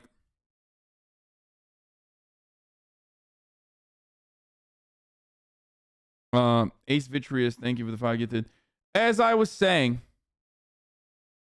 racial homogeny is ridiculous. Like, it's like a classic fucking white nationalist take. It's a ridiculous fucking take. It's completely false. And also, people love to play fast and loose with like racial homogeny or homogeneity or whatever the fuck. Especially when considering that like ethnic backgrounds are vague for the most part. It's not only is it provably false, but also like racist dipshits will routinely use stuff like, oh, actually, well, you know, think about like Sweden, and it's like immigrants are responsible for the bulk of the crime, and then like you look at the Swedish statistics and like they are substituting immigrant with like Muslim immigration. Except immigration means like literally anyone else from the fucking EU. You know what I mean? And even then, it's not even true. It's bullshit. The Polish population is 98.6% European and 97.7% Polish. Like, that's a great take. Do you understand that the European population is automatically diverse? Do you get that? So when you say it's like 98% European, like, or even Poland has like a different ethnic backgrounds within it. You could be Polish, but still, you know, from a different fucking the ethnic background.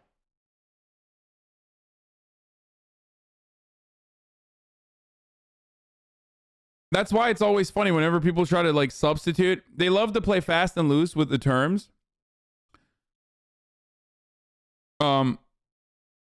Norway, they have almost total homogeneity, a culture of similarity. Only bad take I've heard from you.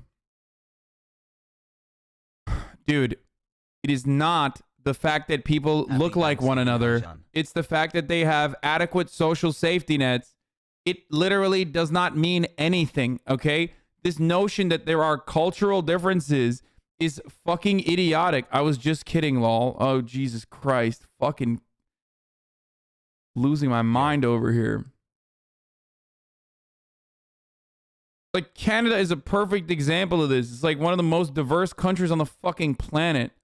This idea that like having racial differences or not having fucking racial differences is like a silly one, especially considering that like most people that want to make that argument play fast and loose with terminology and substitute nationality with ethnicity.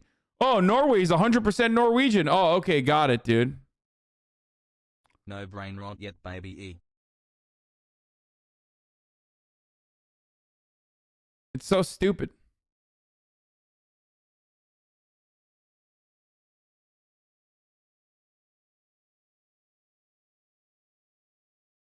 I already ran the top of the hour ad. Should take it to the next level, The channel you watched last night. Thank you for watching the cult anime video. Yeah, I saw. Yo, not only did Hasan share the roast of happy science with his whole stream, which like, damn, thank you so much. It was his mealtime video. Truly, this is an honor. Also, it's been a blast watching the VOD back. Missed the stream, but this is making my night. Dominic Andre, thank you for the 20 gifted subs. Happy forever. Look at that. Americans can't figure it out, but if like the states were divided about how many Americans will be from different states, Euro is the same shit. You could be American, but from 6 different states. You could be Polish, but very different 6 Euro countries. Yeah. Yeah, it was sick too. We'll look at part 2 again. We'll continue hopefully.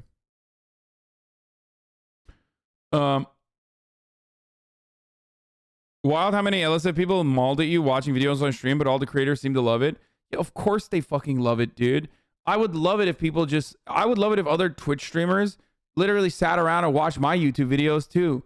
Like, it's just silly as fuck. You roasted me on the Jubilee video yesterday, Law, because I only have 250k on Insta instead of 800k like you. Wait, Dominic Andre, I'm sorry. I was wrong. I was wrong, okay? I know that one of your homies watches me. Or no, your brother I think watches me. I saw on Instagram.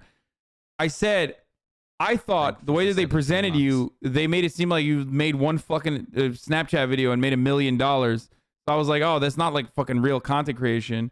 But then I found out that like you had a fucking fat TikTok and you were like consistently making videos and also on YouTube too. So yeah. 14 months, what am I doing with my life, Sag? Chef Boy Armando, you were a part of my podcast? Yeah. Yeah, I checked your TikTok and I found out that you were making fucking content.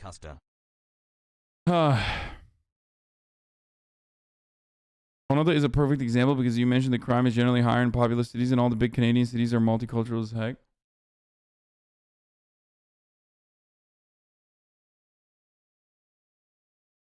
Woo 6 month.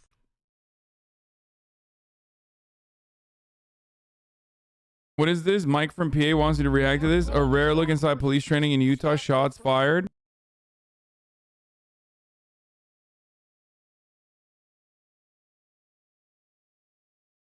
Shooting should always be the absolute last resort, dude.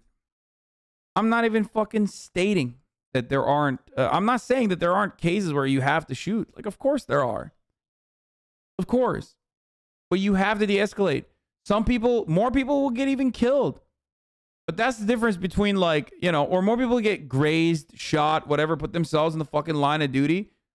But that's the job, motherfucker. That's literally the job. If you want me to venerate and if you want me to celebrate cops, then you have to do the things that Hollywood claims cops do, okay? Solve crimes. Okay? Put your fucking life on the line. Stop shooting people and then asking questions later. Jesus Christ, dude. You know?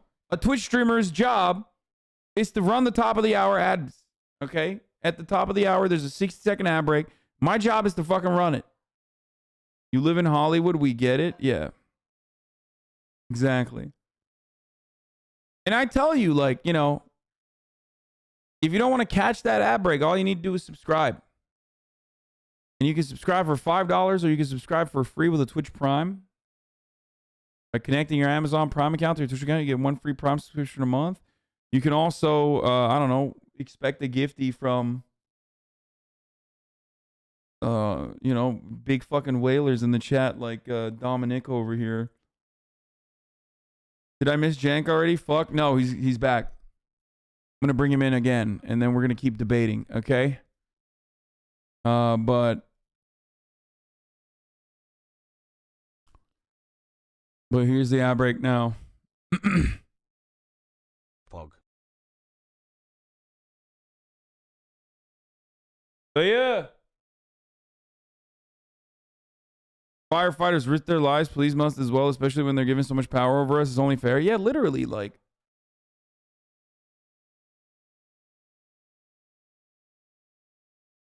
I've solved the final problem of abolition. If we abolish the police and you get robbed, I will personally come to your house, take notes, and then get in the car and drive away and never see you again. You can even pay me. So that part is really stupid. Just because the current way that it doesn't fucking work, that just because that's the current way it works doesn't mean that like it's a completely unnecessary thing. Okay? Even the presence of police is supposed to create an environment of safety. Okay? It doesn't, especially if you're in a poor neighborhood. Tibanu, thank you for the 10 gifted subs, and Mother of Doggins, thank you for the 5 gifted subs. That doesn't mean that there isn't a need for it. It's like libertarians arguing against fucking courts. You know what I mean? You have to have courts, and you have to have a regulatory mechanism, and you have to have someone who fucking enforces the rule of the courts, okay? I don't want to fucking create society piece by piece for some of you who cannot comprehend like any sort of centralized figure of authority, any sort of regulatory mechanism, because you have like a bad case of fucking libertarian brain or something. Abolition is not arguing against courts. No, dude. No, I'm saying some anarchists who argue about police abolition, who misunderstand the point of other anarchists who still believe that there is need for some sort of like organized unit of individuals who do create a presence of law and order, who do actually still like try to solve crimes and shit.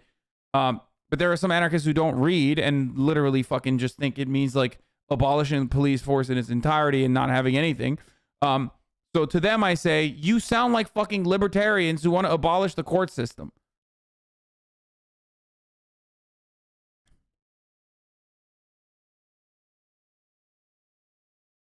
Anyway.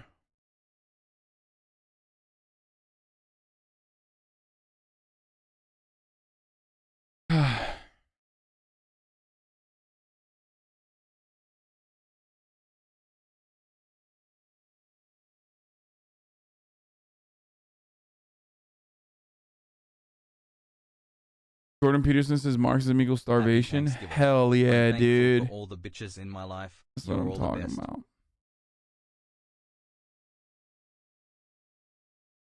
So, no, you haven't read anything. I think you need to learn about behaviorist as well as computational psychology. No, you haven't read anything on neuropsychology. Oh, is this the fucking anarchist Andy that I yelled at earlier? I'm from Pakistan, dumbass. Hey, man, look at my history. I think you understand the ML take, but I'm a behaviorist, so all I see is behavior as learned and within materialist analysis.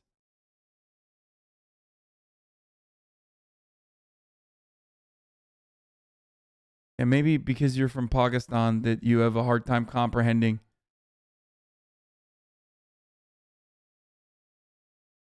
Yeah, dude, we'll behavior our way out of, we'll behavior our way out of it. Dude, all material conditions are not, all of the material inequality is not going to be solved, okay?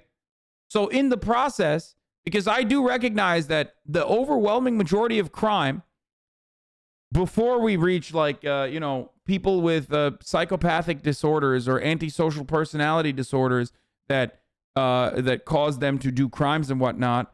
Before we get to that, the overwhelming majority of crime is created in a condition, created as a cause of the material conditions that people are subjected to, that they grow into. Okay, I get that.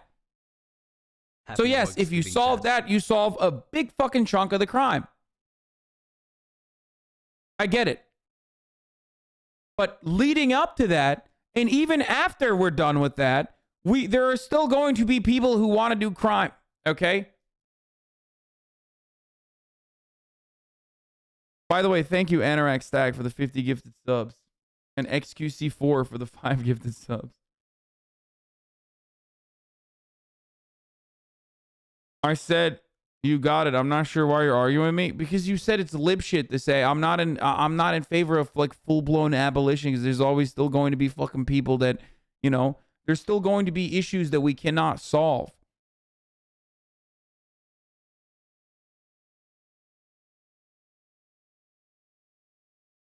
Okay. Wait, how does antisocial behavior equals crime? What? I mean, I sit in my room all day? No, dude. No. No, what I'm talking about is not you sitting in your room all day. I'm talking about personality disorders like psychopathy and like people that have violent urges, like pedophilia.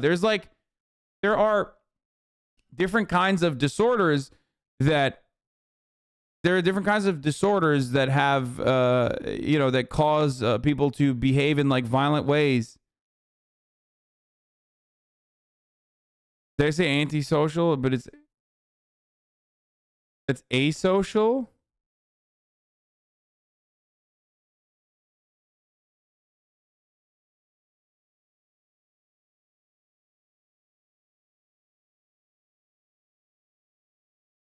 Anyway, regardless, I'm pretty sure it's antisocial, not asocial.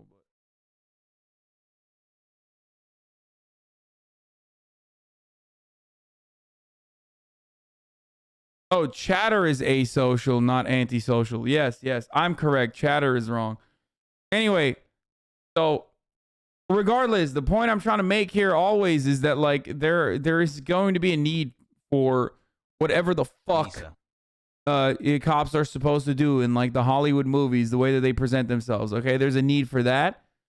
And they're not doing that right now. They're not solving any of those things. They're not working to solve any of those things. They're doing the opposite in a lot of instances, actually. You've been cropped.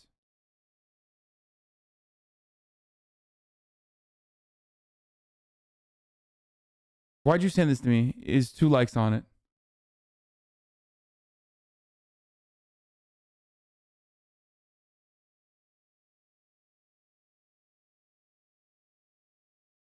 Happy Thanksgiving, Abib. Anyway, let's watch this. Actually, I have an Ilhan story for you.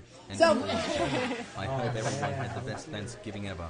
And So, if not, we still love the other you. night on the Pastor, House thanks floor for was not what you do, my Hasan. first Keep Jihad fighting the Squad good moment. fight. So, I was getting into an elevator with one of my staffers. A whole year, let's And go, Chad. he and I we're leaving the Capitol. We're going back to my office, and we get in the elevator, and I see a Capitol police officer running hurriedly to the elevator.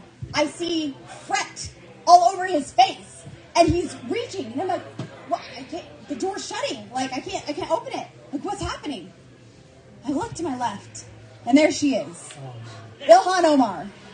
Oops. And I said, "Well, she doesn't have a backpack. We should be fine."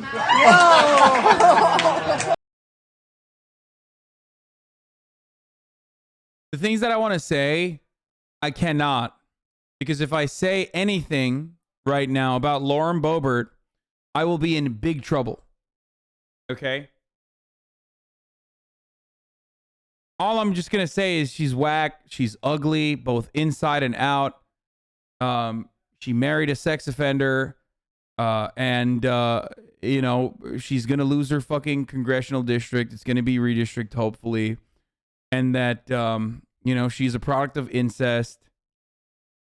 And, you know, she's a horrible human being. Like, what can I fucking say here that she doesn't say about herself every single fucking time?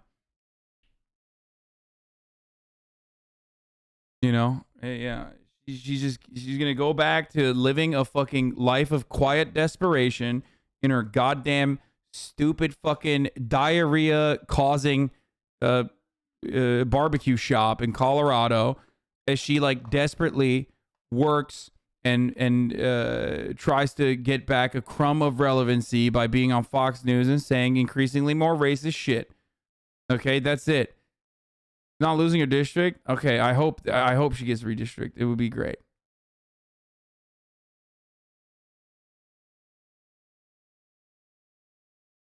The amount of racist shit that prominent people say about Ilhan Omar on a daily basis is absolutely insane. It makes me lose my fucking mind, dude. It frustrates me to no fucking end I look as someone who is as someone who's also from a Muslim country, Muslim background, like I grew up with this shit in America, okay? And it's like shit that flies. As someone who has seen and covered the inhumane insanity that the American government subjects Muslims domestically to, and also overseas, especially, is wishing to be a like in a MILF harem this notion that like this is acceptable fucking rhetoric is disgusting. Okay, it's absolutely fucking disgusting. Except for my hentai tastes. And she is destined for a lifetime of getting shitty ass erectile dysfunction cock from her sex offender husband. She's a pathetic fucking loser who only knows how to gain. Wait, what's up? What? Okay, what is this? What is all this? Oh, hell yeah.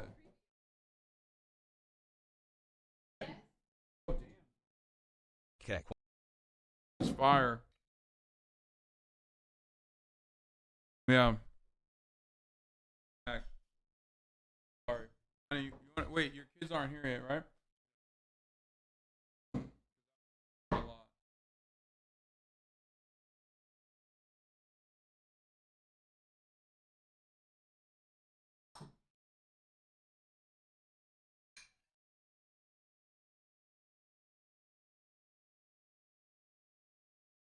Any babes?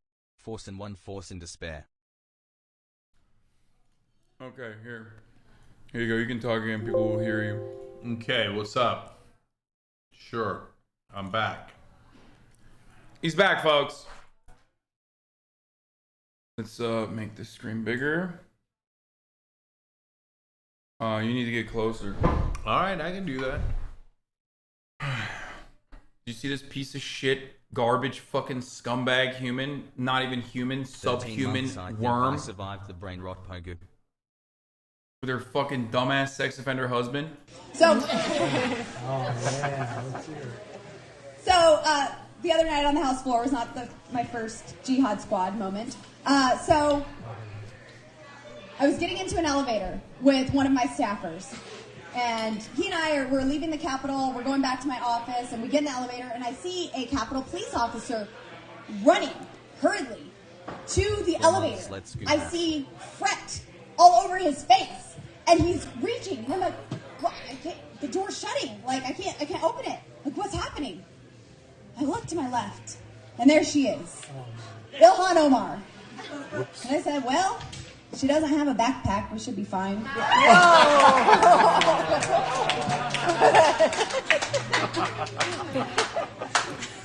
So we only had one floor to go. And I was like, do I say it or not? I looked over. And I said, oh, look. The Jihad Squad decided to show up for work today. Don't worry. It's just her staffers on Twitter that talk for her. She's not tough in person. She doesn't, yes. So... there's a little bit of interactions with these folks there. They're really tough, actually. In person, they're super tough when they're surrounded by like a million other racist thugs and in this ocean of weapons, right? What does that mean to be tough? How is Boebert going to be tough? What's she going to do? Is she going to punch Ilhan Omar? Is she going to punch us? How's she going to be tough? I mean, what do you do with these folks? Oh, I know what we would do with these folks if it were up to me. I just can't say it on Twitch. Oh, I have a lot of ideas about what to do. There's a PG version of it. I believe that here, let me describe my new theory. Okay? Her husband, the thing that'll happen, she's tough because her husband will, whip out his cock, his little fucking micro penis, like he did in that bowling alley. That's what he'll do. She'll give you fucking diarrhea at her dumbass fucking shoot 'em up Chuck E. Cheese restaurant. But I mean, dude, I honestly, like, jail. I would immediately throw this person in actual fuck, like, prison abolition, all that shit. Okay, I don't give a fuck what Angela Davis has to say. You throw this person under the jail. Okay, straight up. And secondly. Well, the lighter version of that is I personally believe that American politics would be like immediately improved if we allow what I call the gauntlet.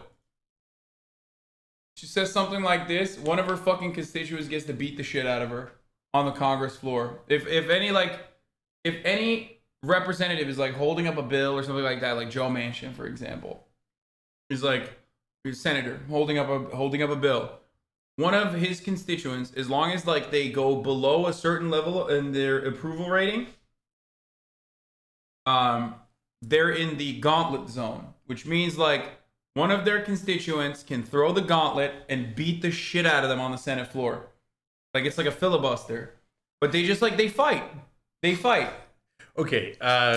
You just do I have to bother saying why it's a terrible idea? No, you have to avoid the gauntlet by being extremely popular and doing stuff that your constituents don't want to kill you for. Okay, well, what if Bernie did defund the police thing that is not popular? No, Bernie is extremely popular in his. I know that, but I'm just saying. You're saying on any issue, or they dip overall? We're having a legitimate debate about whether we're going to have the gauntlet in the Senate. We're not going to, by the way, just for the record. It'd be better. Look, you know what I'll take instead, which is actually 1,000 times better, and they still don't do it, 1,000 times lighter, and they still don't do, which is, hey, why don't you just call them out, right? Like, so why isn't a single Democrat in Congress saying, hey, Joe Manchin's deeply unpopular on the drug prices and paid family leave. What the fuck's that gonna do? Call them out? No, you have to fucking beat them, dude. You have to beat them up in the fucking floor of the Senate. You have to beat them up. Oh, they're gonna call him out. I'm gonna finger wag at Joe Manchin. You know what he's gonna do? No. He's gonna be like, I don't care. I'm getting in my Maserati later. Okay, fuck you. I literally. No. So you beat them up character-wise, reputation-wise. And you think they don't care? Politicians have giant egos. Why do they look? The FBI, etc., the establishment does not do actual assassinations anymore. Thank God. What they do is character assassinations, right? So they think that's the biggest deal in the world. So as a person who's had his character assassinated, I can tell you it's not great either, right? And so, for example, Joe Manchin has a coal company, which he's made $5 million from in the last 10 years. Not a single other Democrat has ever mentioned his coal company. And Bernie did an op-ed in West Virginia, and Manchin caught enormous feelings over that tiny little pin prick, right? So anyways, that's what you should do with Democrats. With Republicans, there's nothing to do. They're lunatics. They love being lunatics. I fans will think eat my that idea up. is better. I think like the only way to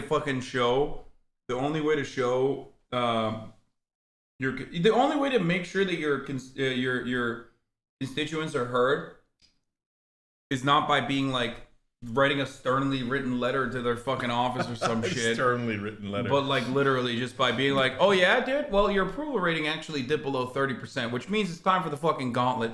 And then you get the biggest juiced up fucking like just massive fucking dude, okay? You take them, they're in West Virginia, you take them off the fucking Oxycontin for a week, and they're like angry because of it, okay? And once they get through the fucking withdrawal symptoms, you make them fucking beat the shit. You make them pulverize Joe Manchin. Okay, if you were going to do that idea, which I denounce and reject. He will never, ever think about fucking putting his coal wealth ahead of the people of West Virginia ever again. But if you were to consider that idea, which I'm fully against, Ojeda could be your guy. So he's not amped up on Oxy or anything like that, and he's not huge like you want him to be. But Ojeda would do some serious damage in West Virginia. Gauntlet base. So, anyways, but Haas, there's nothing to do about the Boeberts of the world because her base loves that. So what are you gonna do? Yeah, they love calling all Muslims jihadis. They love it. I need to figure out another way to do the gauntlet on someone like her. So I chat happy. And by the way, like this, so the Democrats hate their base, right? So everybody knows this. The right wing, the Republicans at least like their base. Yeah. Do you want wine or beer? Oh, now we're drinking. Yeah, I'll have a couple of drinks, and then maybe you'll come to your senses about the gauntlet. I'll go wine. Okay. 7 months, Pog. Bougie of me. But anyways, if the Democrats ever gave me 10 minutes on the national stage, I could destroy Manchin's entire career. No, you wouldn't, dude. It wouldn't matter because they'd be like, they'd say the same shit that they say all the time, and then everyone would only hyper focus on the fucking drama. And then also, it doesn't fucking matter because ultimately he's still getting $5 million from his coal company. You know what I mean? Well, if I was Biden, I'd find a way to shut that company down. Thank you. Okay, now we're talking. Yeah. Now we're finding middle ground. Okay, maybe not the gauntlet, but yeah, 100%, 1000%. If we had like a fucking serious system, there would be, like, you would use every fucking regulatory mechanism you have to punish Manchin's entire lineage for 7 fucking generations. Okay? Investigate his daughter. Investigate his fucking brother or son or whichever one fucking owns the coal company. Throw OSHA, threaten them with OSHA violations. Like, literally, do everything you fucking can to make their life a living hell. So, first of all, none of this is impossible. You just got to get the right people in, right? So, LBJ did it, and he was a Democrat. FDR did it. He was a Democrat. So, now you know Nina Turner is at TYT, so we do a show every week together. And so she told this great story of Michael R. White, who was the mayor of Cleveland back in the day, and who was her mentor. Look at me. Look at how bougie I am. Thank you. God, I hate turkey so much. It's just not good. It's subpar. Chicken is better. Sorry. You go on with your story. I'll be back in a second. Okay. And the Browns were moving out of Cleveland, and so he pulled the owner in, Art Modell, and he said, "Look, I heard you're taking thinking of taking the Browns name to Baltimore with you. I think it was Baltimore." And he's like, "Look, we're gonna fight, and what's gonna happen is there's gonna be blood on the floor, and it's gonna be a little bit of mine and a little bit of yours, but more yours than mine. So if you want to go, let's go. Let's do this." And that's hardball politics. That's real. And guess what? Modell left the Browns name in Cleveland, and the Cleveland Browns then reemerged and took the name. And so the Cleveland Browns exist only because there was a politician on the left who's willing to say there's going to be blood on the floor. Now, that was politically, not the actual gauntlet, but it's real. And that's what you do. So if Biden wanted to put pressure on Manchin and Sinema, if Biden wanted to pass anything, he could easily do it. Easily, right? He's just choosing not to do it because he cares more about being polite to Manchin and Sinema and all of their combined donors than he does about doing any action. So you go and you say, it's a nice coal company there you have there. It'd be a shame if something were to happen to it, right? Murat! Hell yeah. No! The music's coming in here. He did it on purpose. Of course he did. I love Murat, but it's super obvious. Okay. So, but Haas, these days, there's no Democrat who's willing to pull someone in and go, it's a shame, it would be a shame if something were to happen to your coal company, right? His daughter not only did the EpiPen scandal, but she outsourced, literally got paid $20 million golden parachute to outsource like 4,000 jobs from West Virginia. Jail. Okay. Well, even if it's not jail, you can do 100 things to expose it. I think she should go to jail. They should seize all of her fucking assets, all of her wealth. She should go to jail. And then we rehabilitate her. Okay, I'll tell you this much: you seize either Manchin's coal company or his daughter's golden parachute, and paid family leave, lower drug prices, $15 minimum wage, on and on, will pass within 2 weeks. Okay? So what you're advocating for is like, Alibaba Chinese style governance, by the way. But with praise G. I mean, where's Jack Ma? Yeah, but you do it legally. So if they didn't do anything wrong, I wouldn't do it. But you look at Manchin's coal company, and if you can't find something wrong, you're definitely not trying hard enough. Where's right? Jack Ma? I want to Jack Ma every motherfucker. It would be great. Send him on a fucking vacation, okay, for a little bit, where they come back praising the fucking immortal science of Marxist, Leninist, Maoist principles, or whatever the fuck. Okay, they come back and they say, Xi Jinping has never done anything wrong. So, look, I got allies in Congress and stuff, and We know he's a dangest already. So I asked them to kick Manchin's ass during $15 minimum wage, and nobody wanted to do it. Because they, honestly, even for good, wonderful progressives in D.C., they just don't want to hurt the feelings of their colleagues. And Bernie, I love him, but he's number one on that. He cannot abide by hurting people's feelings. He's too lib for his own good. We need somebody who is, hey, you see Ida Rodriguez's new HBO Max show? So Ida's got a new show on HBO. It's awesome. You should check it out.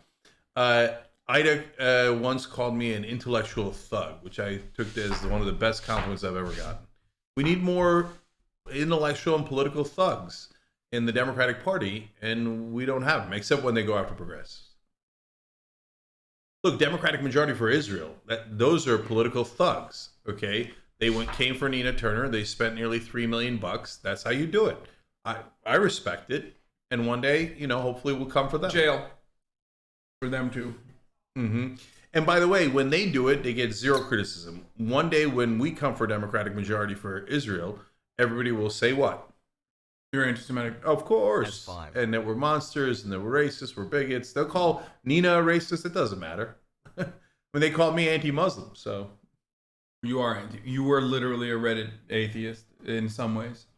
No. You do get a little r/atheism sometimes. No, there's a giant distinction, which they, of course, do not make, which is, are you anti-Muslim or anti-Islam? Okay, so I'm 1,000% in favor of all Muslims, and anyone who says anything about how Muslims are any different than any other human is a piece of shit, and I'll gauntlet them. Okay, but that doesn't mean you have to believe in Islam. Of course I don't believe in Islam. Of course it's ridiculous, right? So yeah, am I against the religion? Yeah, ideologically I'm 100% against it. But you're pulling a little bit of a Sam Harris, but you're like, oh, I'm just against the religion and the religious principle. No, fuck that. No, I hate Sam Harris. I'm fucking with you. I know. Sam Harris would kill Muslims in a second if he got his chance. Oh, I have a thought experiment. Why don't we nuke their grandmothers and their babies? Fuck you and your thought experiments. That's because he's a bigot. He fell off. Plus he's white. Plus ratio. Yeah. But none of those guys last. We beat them all. They talk about the battlefield of ideas. They come on the internet talking big shit, and then they all get humiliated, and their careers end, and we survive. Where's Sam Harris? Where's Dave Rubin? Laughing stock of all the right man. way. I feel like it's a fucking great grift to just be a Dave Rubin type, because he is painfully just uncharismatic. He's got nothing going for him, right? And yet it doesn't matter. He still has a YouTube channel. That's why I always say being a conservative grifter is the easiest fucking job on the planet. And it's hilarious that people say oh dude, you're a grifter. It's yeah, if I was a grifter, I would just do this, dude. Look at this. It's so easy. You're 100% right. And they're never going to run out of money. Right? So... This motherfucker has 1.65 million subscribers. By the way, that's because the right wing supports each other. The left wing never, ever supports each other. Right? So at least my generation. I hope you guys are doing better. Do you guys go on each other's shows? Do you guys rate each other? I do. I like leftist content creators. I hype them up and shit. But yes, you are correct that there is a lot of fucking infighting on the left too. And also, meanwhile, what did the right wing have? They have a Rubin, Deb, Jambagino, fucking Shapiro, circle jerk. 24/7, pumping each other up, etc. Right? And now Rogan's part of that, so he's helping their circle jerk. There's also a different there is, I think, more intellectual variety within the left than there is in the right, where everyone has their own fucking seasoning of what it means to be a leftist, and we believe that it's the only correct form of being the leftist, and everyone else is fake and a grifter and a phony or a fascist or a social fascist or whatever the fuck, right? Yep. Depending on where they're at. And that creates a lot of infighting because like we're absolutists in the way that we see the world. But then there's also fucking idiots who claim that they're leftists and they're not actually fucking leftists. They're just like regular old fucking center-right neoliberals, and their dumbass fucking followers are still in here crying about shit. Shut the fuck up. Like, suck my cock. We're not talking about this moronic bullshit, okay? Jesus, stop. Just like, I'm fucking turning the chat off. Holy fuck. Triggers me to no goddamn end, dude. It's just like, it triggers me not because of the existence of a particular individual, but because of how fucking stupid my audience is. Like, I expect you to know better. You know what I mean? I expect you to know better that that's not like a thing, okay? But I still have homies in here who are like, dude, I don't understand. Yeah, leftist infighting, this, that. Like, shut the fuck up. I'm talking about like actual fucking leftists, okay?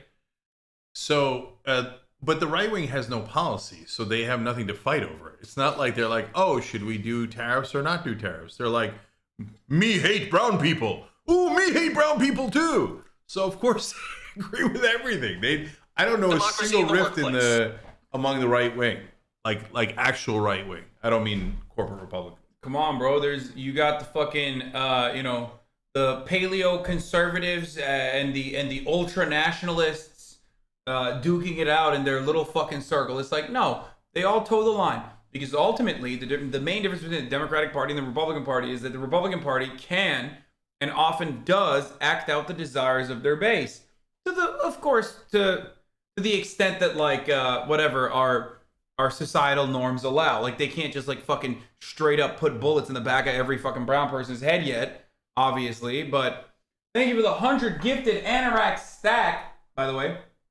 Anyway, but you know, they do that. They're like anti-vaxxers. Even if it kills their own base, they'll fucking advocate for it, because they recognize that like they need that. They need the fucking eclectic fringe group of individuals to go out and fucking vote, right?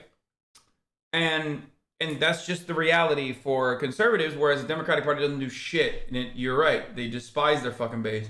There is no figurehead, there's no leader that can fucking unite the left in a similar capacity, and there's no political party that actually acts out or advocates for the desires of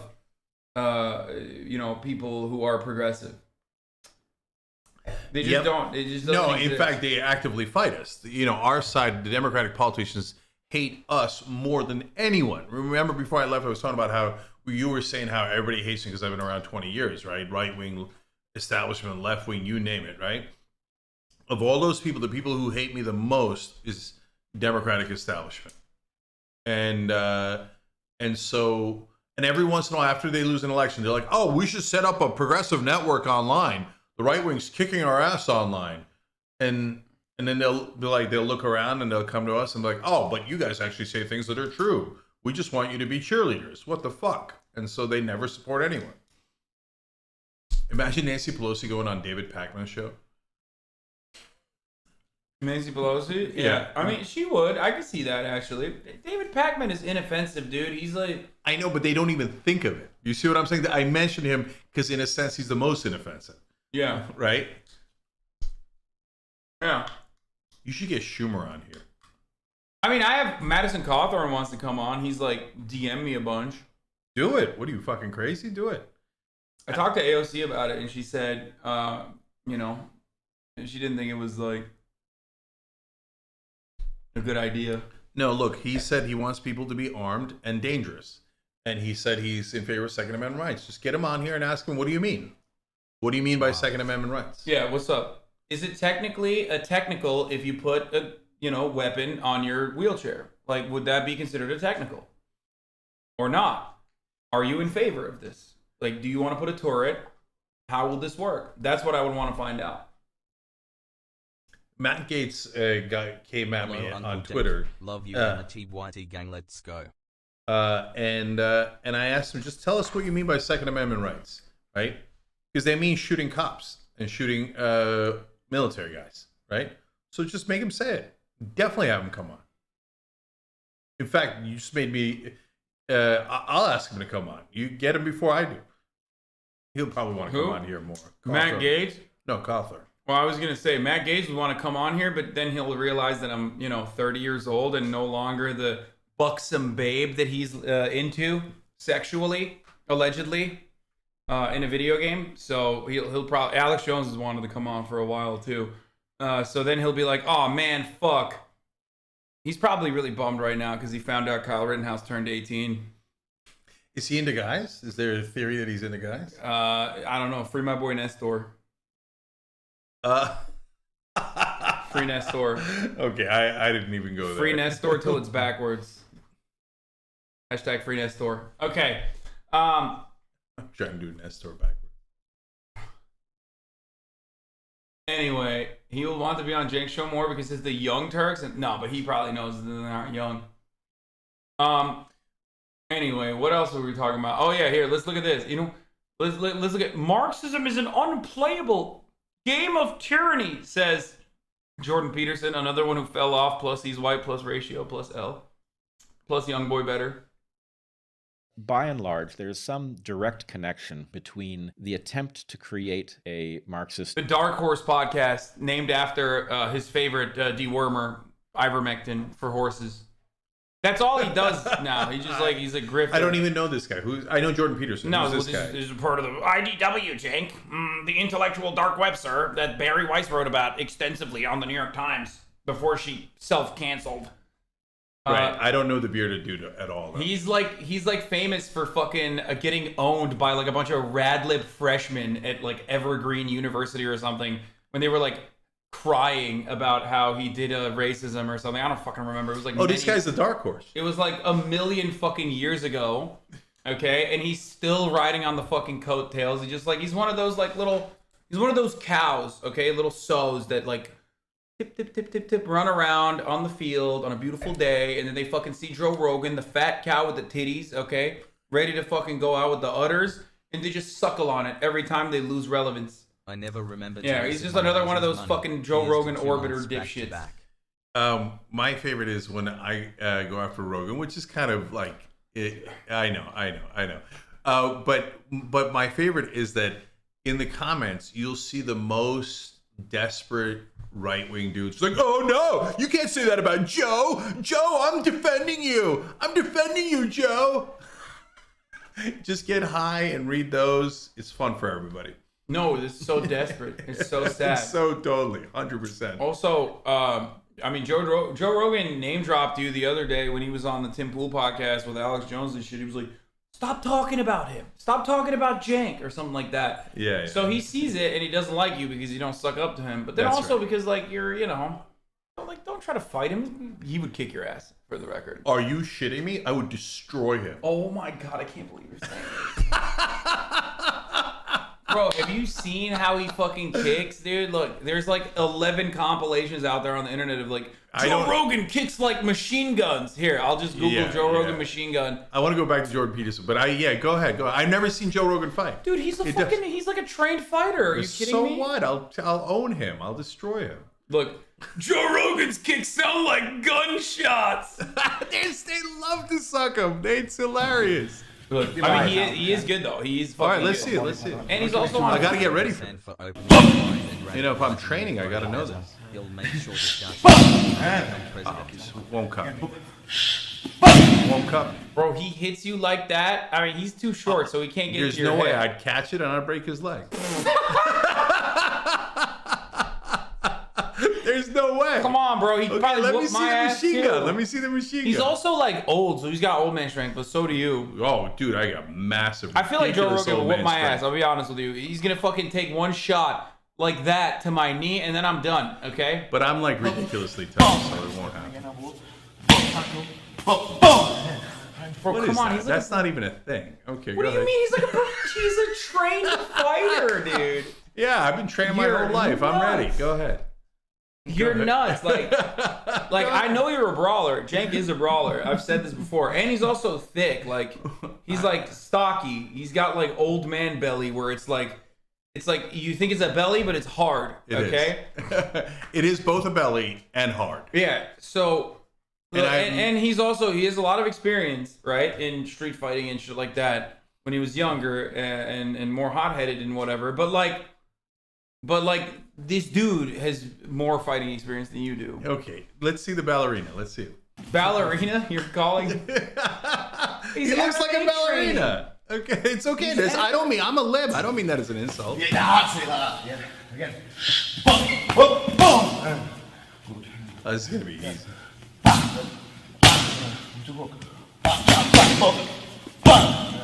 All right, that was quick.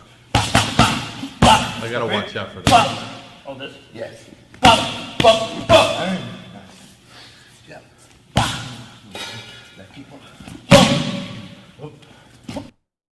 This video is also about 5 years old. Rogan's body's got funky since then. His HGH gut is growing its own HGH gut. Yeah, it doesn't matter that he has fucking bubble gut, okay? He's still fucking jacked as shit. I know, but he's got a lot of worms. That's gonna slow him down.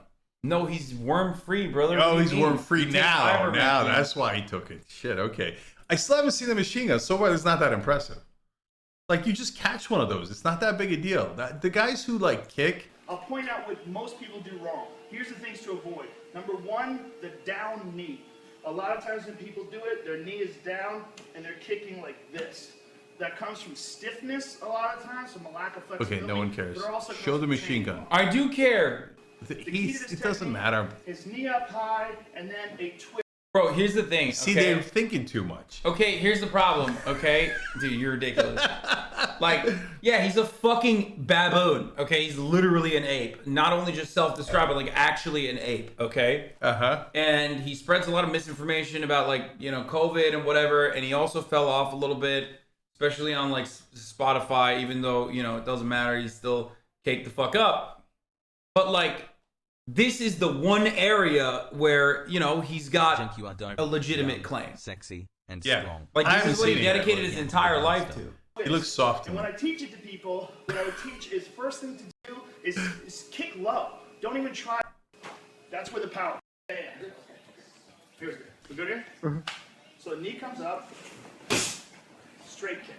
Yeah. You fell off Nice on a and jump. straight. Now, The streets watch I'm gonna Jink add now the has turn. weird. So then I would have the left leg forward, and Also, really interesting that when I say, like, constituents should be able to beat the shit out of Joe Manchin on the floor of the Senate, you're like, oh, no, you should write a sternly worded letter. But then you're like, yeah, I want to fight Joe Rogan. Ooh, me, big tough guy. Like, Joe Rogan But that's in the cage, man. That's in the octagon. Okay, That's, but like Joe Rogan, that's legit. Joe Rogan ultimately is a powerless person, like in comparison to the amount of power, the profound amount of power, like actual power, to be able to change people's material conditions. That legislators have. No, I would argue media is more important, and he's getting a bunch of. He's getting a whole generation of folks, or at least a portion of them, Media to only turn has a- into meatheads. No. Like, oh, me no like scientists, me no like doctors. No, even his audience is like turning on him on a lot of that shit. They like don't appreciate that he's they don't really appreciate that he's like so much of a fucking anti-vaxxer dumbass. Okay, listen, I'm fucking with him, but and they get so touchy about that. They're like, no, I could beat you up, which is hilarious. In and of itself, it's hilarious that they're like amped up on, Joe could beat you up. Actually, to be fair to Joe, he doesn't say shit other than one tiny comment in Tim Pool's show. Did you see it? Yeah, I read a sentence. He said no free clout. He said I don't want to give clout to Cenk. That's what he was saying. Yeah, well, I should stop giving clout to him since we're much larger. Oh, hashtag suck it. Okay, now you don't believe it because you're mainstream media, and you believe the bullshit that people see. Is this podcast larger than ours? Fuck yeah, it's way larger, right? It's not even close. But if it's an actual verifiable reality that if you took our views per month and compared them to his, ours is significantly larger. By the way, that's not fair to him because we're a network. So that doesn't. I know. People don't give a shit, but I'm just telling you. That doesn't mean anything. Like you're like cutting content regularly. Like the type of content that you're making is very different. It is. I agree. If he had the same like editorial process that you do and like and streamed as much as you do, but he doesn't. That's his problem. Okay, but that's still meaningless. Like people still recognize that it doesn't matter. Yeah. Look, but the bottom line is, like clout chasing actually doesn't make that much sense unless you're actually trying to get into someone's algorithm. Okay. So the reason why people fuck with us nonstop on YouTube is because the algorithm encourages it, right? The minute you talk about us or fight us, their videos start showing up in our recommended section, right? Outside of that, it doesn't mean shit. Tons of people have gone on Joe Rogan's show, and where are they? Nowhere, right?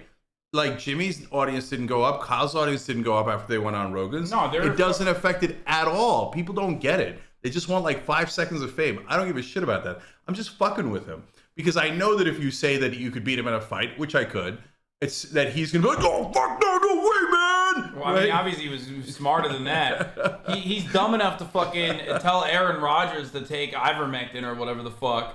But he was clearly smart enough not to take the bait when you were clearly baiting him into, you know. Yeah, but you know, his fans and all the like right-wing hanger-ons, them taking the bait is almost as good. Like, I don't give a shit if Joe doesn't take the bait. Who cares? I'm fucking with him anyway, right?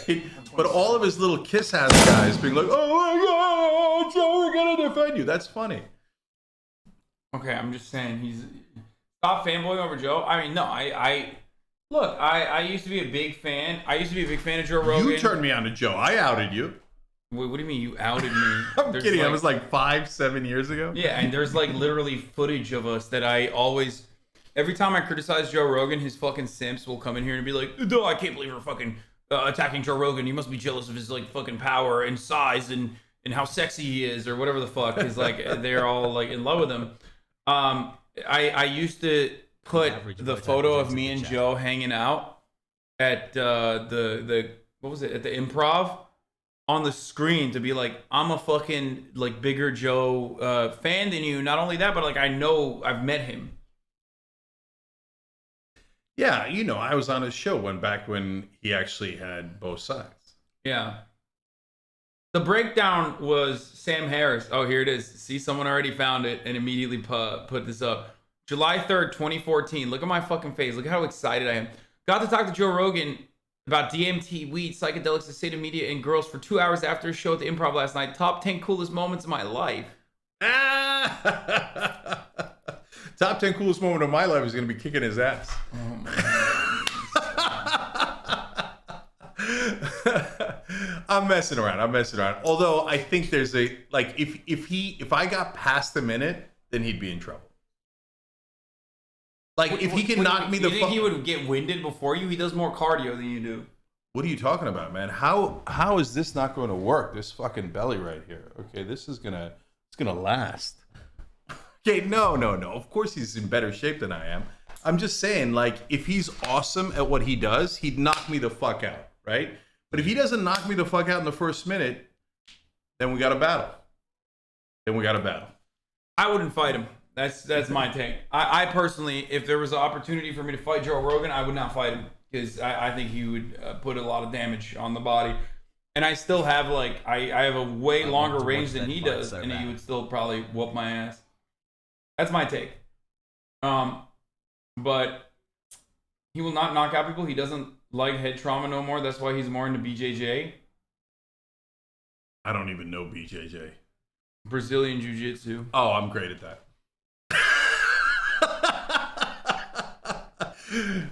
You know, my former campaign manager was ranked #1 in the world in jiu-jitsu. That's real. Catherine Fisher. Cool. What are you gonna get her to fight? Oh yeah, she'll train me. Oh, she's gonna train you. Got it. On jiu-jitsu, man. I'm all about the BJJ. Okay. You know he's scared. Anyway, God, I love fucking with people. All right, go ahead. What's next?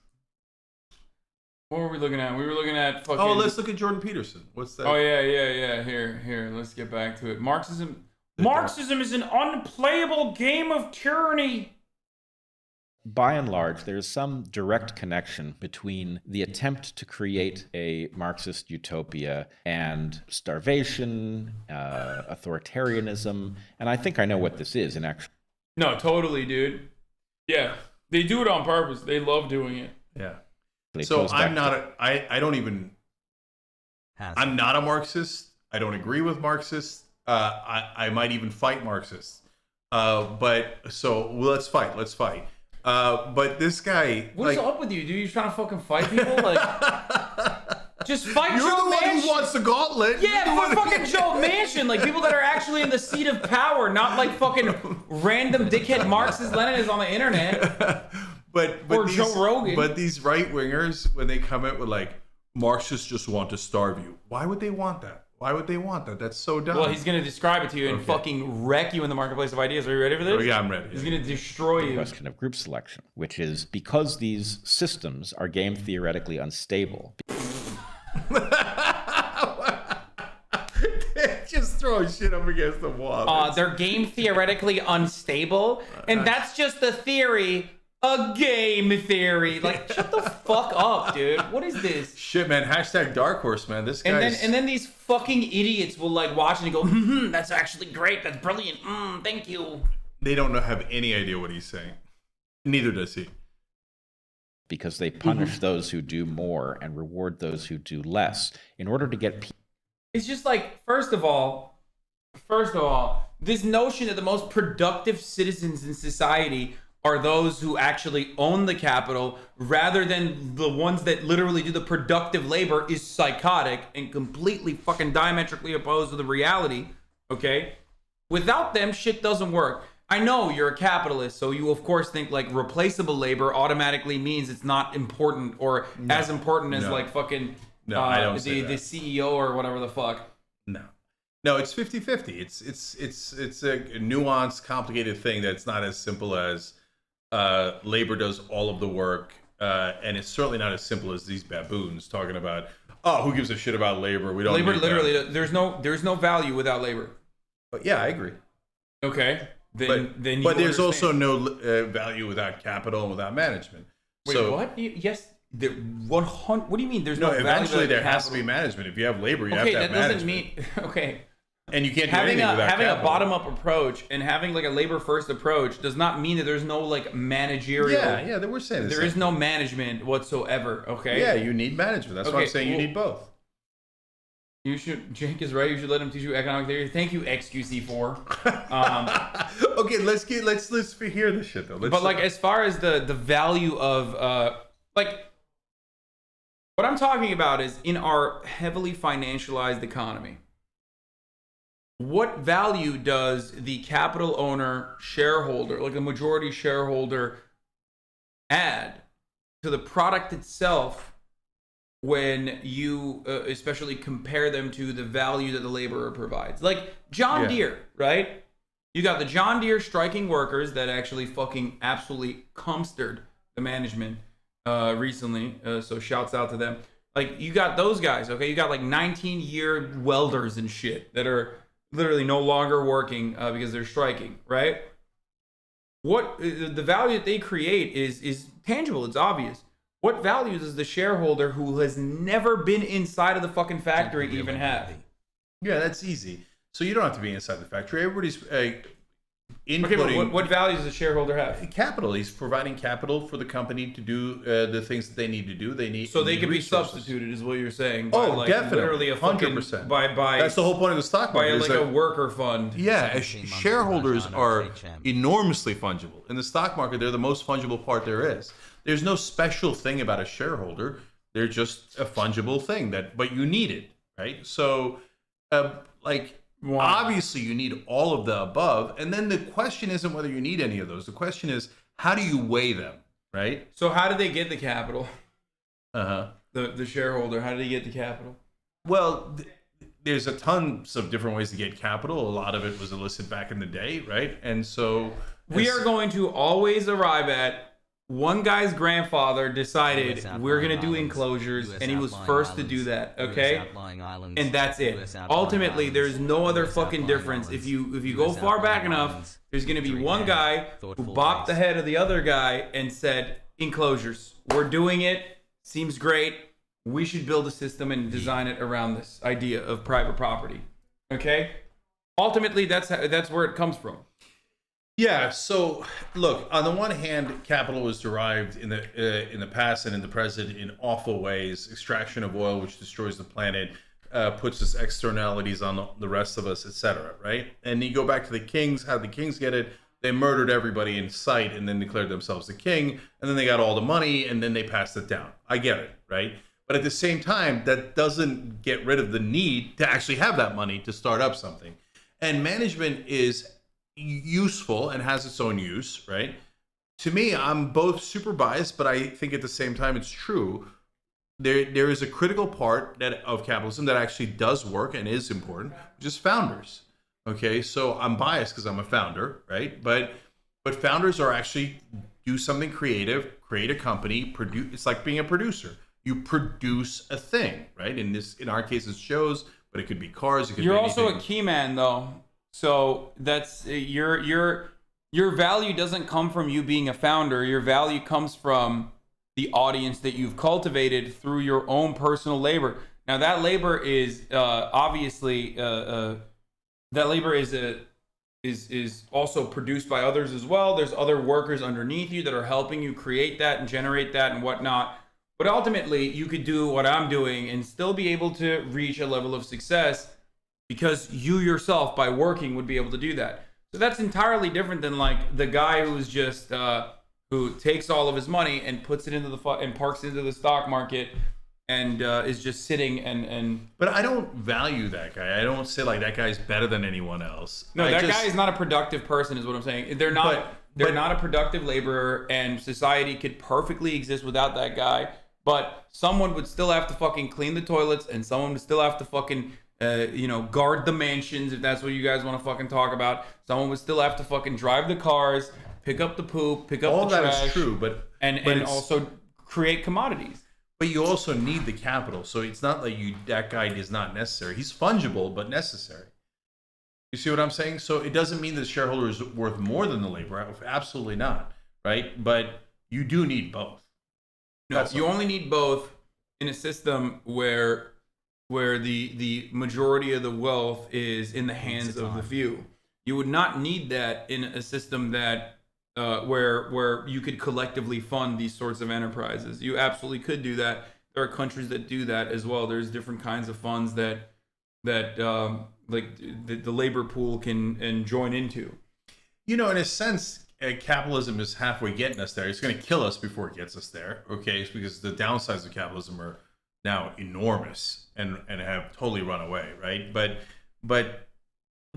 how do you survive? How do we survive? In a lot of ways, we crowdfund, right? We crowdsourced our capital, right? And so is that system possible? Definitely. Yeah. Is it preferable? Probably, right? But we haven't fully built it yet. We don't have the infrastructure for it yet, but we're slowly building it. But that is also happens through markets. We're not slowly building it. The reason why we're not slowly building it is the same reason why you look at like FDR as a hero, right?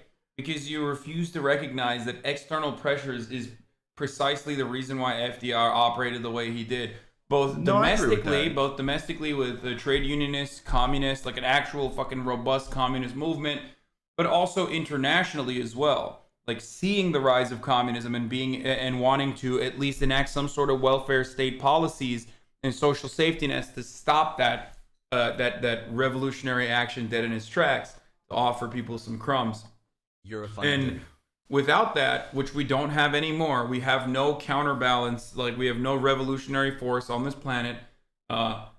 Without any of that, we're not going to magically move towards offering more power and even a larger piece of the profits back to the workers. This is just not going to happen. Just like without unions and union power, we're not going to get there either. So it's just yeah, but that part I don't necessarily disagree with. I don't think it's magic. I think it happens in the way that you're seeing it happen literally in our case, right? But at the same time, yeah, external pressure is enormously important. There's no way FDR would have done what he did without that pressure. There's no way LBJ would have done what he did on civil rights without external pressure. And so, if you're talking about the reality of like how that change got done, it's an ugly reality because they were worried about riots. They were worried about physical strikes that got pretty heated, okay, in the case of FDR. And in the case of LBJ, it was the riots. And so was there a role for Malcolm X? Yeah. Did it make a difference? Yes. So people don't like to admit that. It's true. And so I'm not disagreeing with you on that. And in a way, you could even argue, as I think you partly are, that FDR was helping to save the current system. Otherwise, he was. Yeah, that's what like Marxist Leninists that believe in revolutionary action see the welfare state as counterproductive. They think that the welfare state is offering a level of comfort to the workers that sedates them and helps them think, like the SDP did in Germany, in the pre-Nazi Germany, that they feel like they have a seat at the table, they have a crumb of power, and they're seeing like genuine material changes, no matter how fucking tiny it is. So they just no longer want to fight back in the ways that truly, where you can truly change the way that we organize our society. That's a really legitimate and interesting critique. And, and it depends on what you mean by welfare state. So if you're talking about food stamps, that's even more true. But then how brutal are you going to be in denying that to try to hope for a revolution, right? Yeah, no, I am not an accelerationist anyway. I don't think that we will ever accelerate towards a fucking Marxist-Leninist revolution. The material conditions are not there. I think that it's an outdated way of thinking. We don't even have any sort of organizational power. And commodity production in the way it's done now, especially in the Western world, when it's so far removed from the when the labor aristocracy is so far removed from the assembly line, that it's just not going to happen. Our labor force has been pussified, if you will, and no longer is actually fucking working in the factory. So it makes it much, much, much more difficult to actually organize, because you're working white-collar jobs for the most part. Right. But there are things that could lead to structural and institutional change that are part of the quote-unquote welfare state. Also the other part is this is actually a brilliant take from Murat. You'll enjoy this. Murat always talks about the bread price. He says, no matter where you go in America, the price of bread is stable and it's cheap. And he's 100% right. He's like, as long as that bread price is the same, and people at the very the people that have the most revolutionary potential are still able to feed themselves, which Americans can, by the way, no matter how poor they are, and no matter how much medical bankruptcy exists and whatnot, and no matter how much cruelty and oppression we subject the working class here in America to, ultimately, as long as they can fucking buy bread and eat bread, and bread is an analogy here for food for the most part, they will never fucking rise up and engage in labor militancy or have any sort of violent, bloody revolution. No, the Murat theory on bread is excellent, and you'll see it play out in milk a lot, where they'll actually have a lot of news stories about the price of milk, and it happened recently too. But in a sense, Obama is the political version of that. You just do a little release valve, right? Just release the pressure a little bit, so you can maintain the overall brutality of the system while pretending to do a tiny bit of change. So, yeah. And they've done a great job of keeping us at barely sustaining wages and prices. Yes, just well fed enough to not recognize that they're starving you, but still starved enough that you don't have the power to fight back. Totally. In fact, I think that's why the right wing is going towards, they're losing their minds, because they know they're getting fucked with, and they're not wrong about that. The system is fucking with them. It is rigged. It is corrupt, right? But their reaction has been, so it must be the lizard people, and let's go do weirdo random violence that doesn't have anything to do with anything, right? And then people come in and grifters take advantage of that, right? But what we need is a left-wing alternative that actually gives people a constructive way to change the system and rebuild it. But the right wing is not wrong that the system's fucked. Yeah, that's why I think the revolutionary potential only exists in the third world. If we're being real, if we're being really real, the only places where there's actual revolutionary potential is the third world. It's the exploited people, because here in the United States, whether we like to admit it to ourselves or not, we still benefit greatly from the extraction of natural resources from the third world, and we benefit greatly from the imperialist conquest of the United States. We reap the benefits of that. Some people openly recognize it, some people don't. but it still lives in the back of our minds whenever we think, well, I'm happier living here in the United States than in fucking, you know, Zimbabwe. And that's what it is. That's the reality. So there's a lot of truth to that. I like the only thing I saw in the comment section is somebody said something along the lines of, "I'm a Muratist," and I'm down for that. Okay, let's watch the end of this. I still haven't seen Jordan Peterson. People who are harmed by that is to say those who tend to contribute more and are therefore punished by such a system, to adhere to it, you have to threaten them. Right, they're unplayable games, and you have to enforce. This is such an incredibly simple point of view on like organizing under like a more centralized system, or socialism or communism, or even a social democracy, if you will. It's silly. It's like a childish way to look at this. Force them by force because people discover they're unplayable. Right. Yeah. Game theorists are interested in the repeatability of interactions, and some forms of interactions degenerate with time. Those aren't sustainable. They're not good games. As you play them, you get bored by them or hurt by them. You don't want to keep playing. Some games maintain themselves, and we have an ethic that teaches us when we're playing a sustainable game. I think that's the voice of conscience. Marxism, as it's instantiated, is actually an unplayable game, and you gave a reason. You can't set up a system that punishes people that are productive and rewards people who aren't. Rewards people who aren't productive. What does that even mean? So they're just calling everyone who works unproductive. Yeah, no, the entirety of the working class are unproductive, which is ironic because it's the exact inverse of that is true. If we are comparing someone who is a capital holder, a capital owner, if we're comparing them to a fucking worker, that person is actually a productive, a part of the productive labor force. No commodities will ever be produced without the worker. No value will ever be created without the worker. That worker might be replaceable, okay? But the entire point of solidarity and the entire point of fucking labor union organizing and the entire point of socialism is to demonstrate that, like, we have more to fucking win if we unite side by side and show that, like, yeah, we might have a easier barrier of a lower barrier of entry into becoming laborers, but ultimately if we fucking unite, without us, you have nothing, you have no value, and you have no fucking productive forces. So it's ridiculous to say the opposite is true, though, but they say it regularly because they suckle on the capitalist teat. That's how they make money. They make money by saying the system that we are existing under is the best possible organization of the economy. The system that we're existing under is good, and you know, one day you too can also be rich. You just have to have the alpha brain, rich guy mindset. They're no different than the fucking Deepak Chopra for white dudes, or Deepak Chopra is also he also targets white dudes as well. But they're no different than doing goop for white kids. Okay.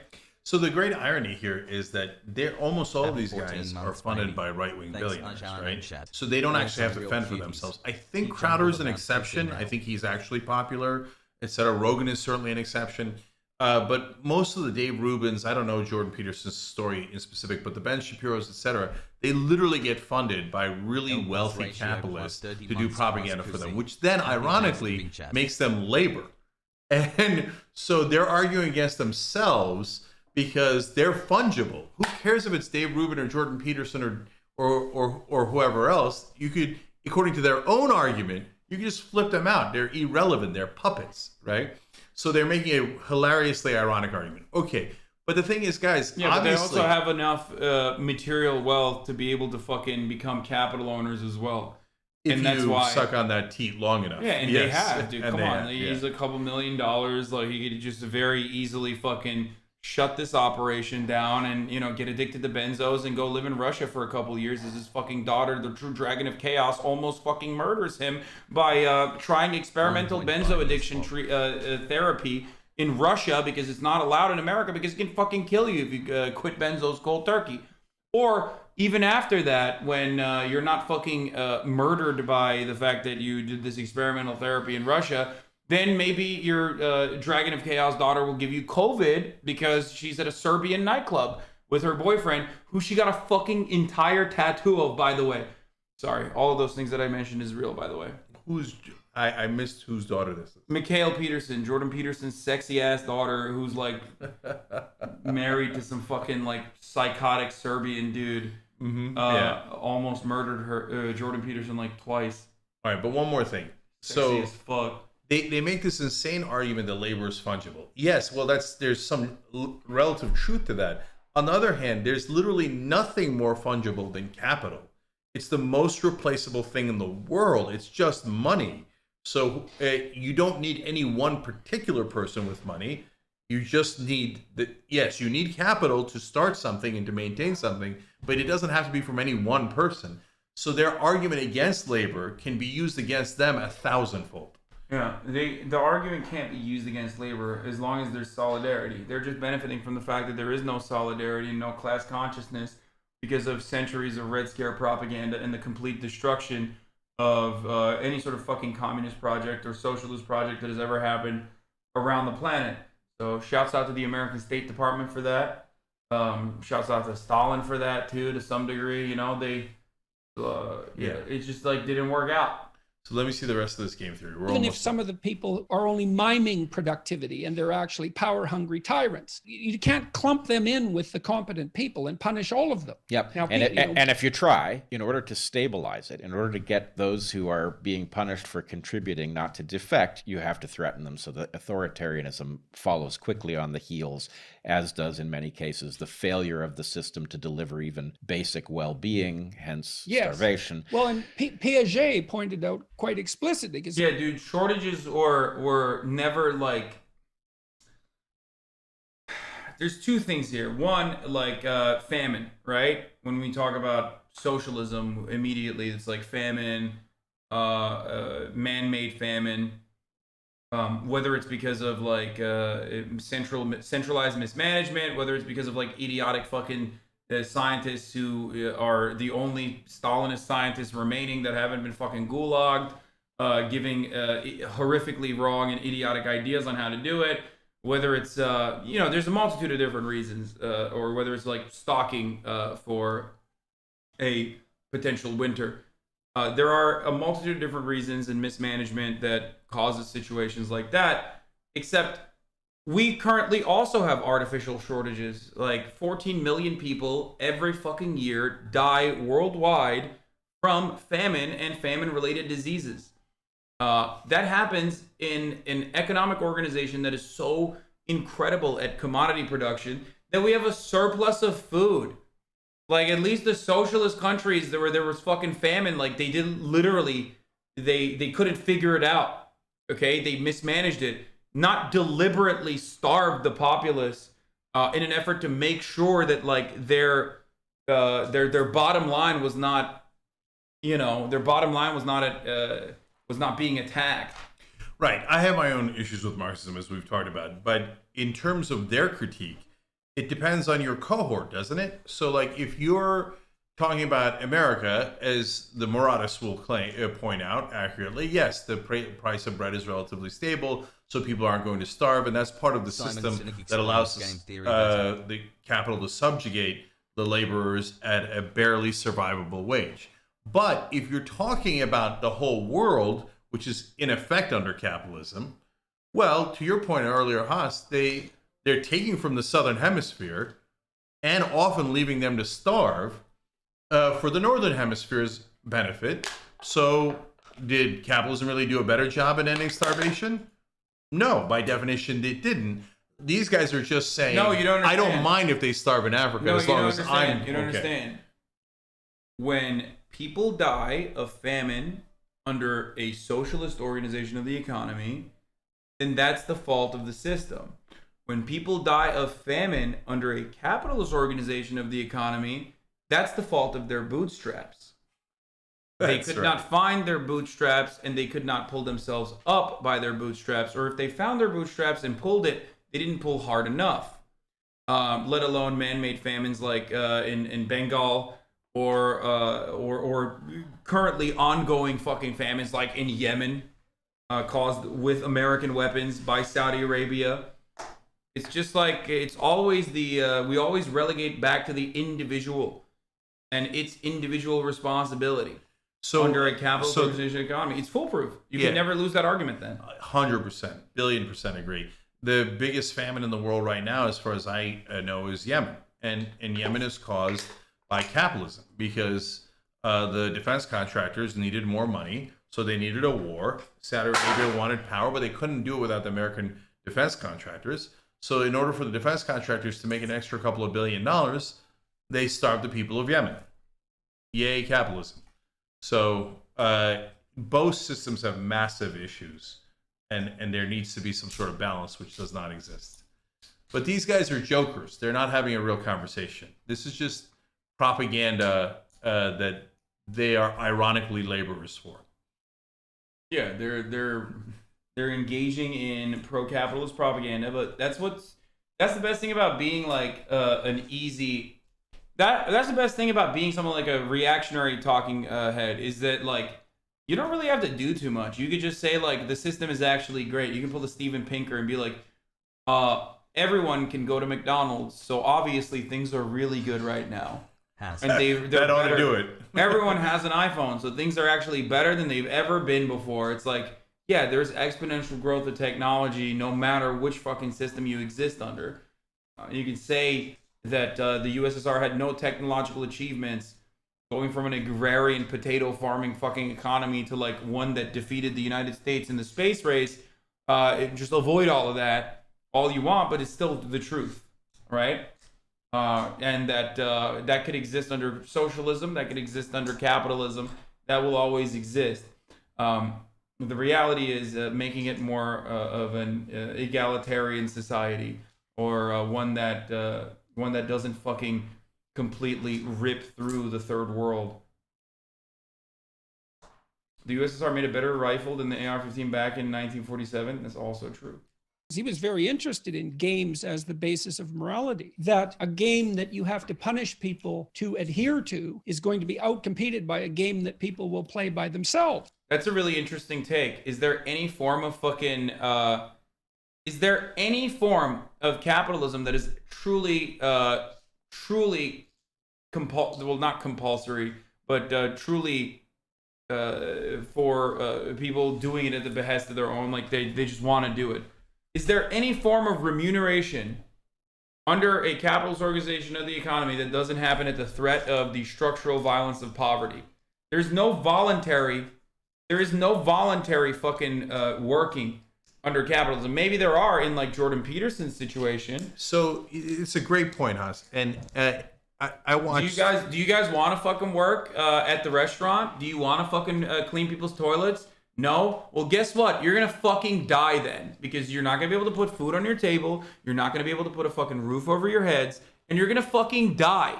And while you're dying, we're going to subject you to the most dehumanizing conditions in the process of your death while you're living in the fucking street and eating trash, okay? As you further and further fall into the cycle of despair, and you fucking use drugs to self-medicate and try to like avoid the reality that you're existing in, and how hellish it is, even though you're literally living in a zip code where some of the biggest fucking mansions exist and some of the wealthiest people exist. That's what you get if you don't fucking work under a capitalist organization of the economy. In fact, that is almost exactly the point the Squid Games made. Yeah. Right? So is it really voluntary? Did they actually play Squid Games voluntarily? No, because the system itself was already so brutal that they thought Squid Games was a better option than the capitalism they were living with in that case in South Korea. Although Tim Pool would tell you it was a Marxist critique, or critique of Marxism. Yeah, he even said the writer doesn't know that he's critiquing communism. Like, that's... Tim Pool is so fucking stupid. He was like, yeah, I didn't understand the main point of Squid Games. As a matter of fact, actually, even the writer didn't understand. The real point of Squid Games is what I think it is, not what the writer intended it to be. No, but look, Tim Pool is a joke, right? He just, like, he's a true, like, grifter 101, right? So, like... Yeah, I remember when he was pretending to be left wing. I remember when he was pretending X, Y, and Z.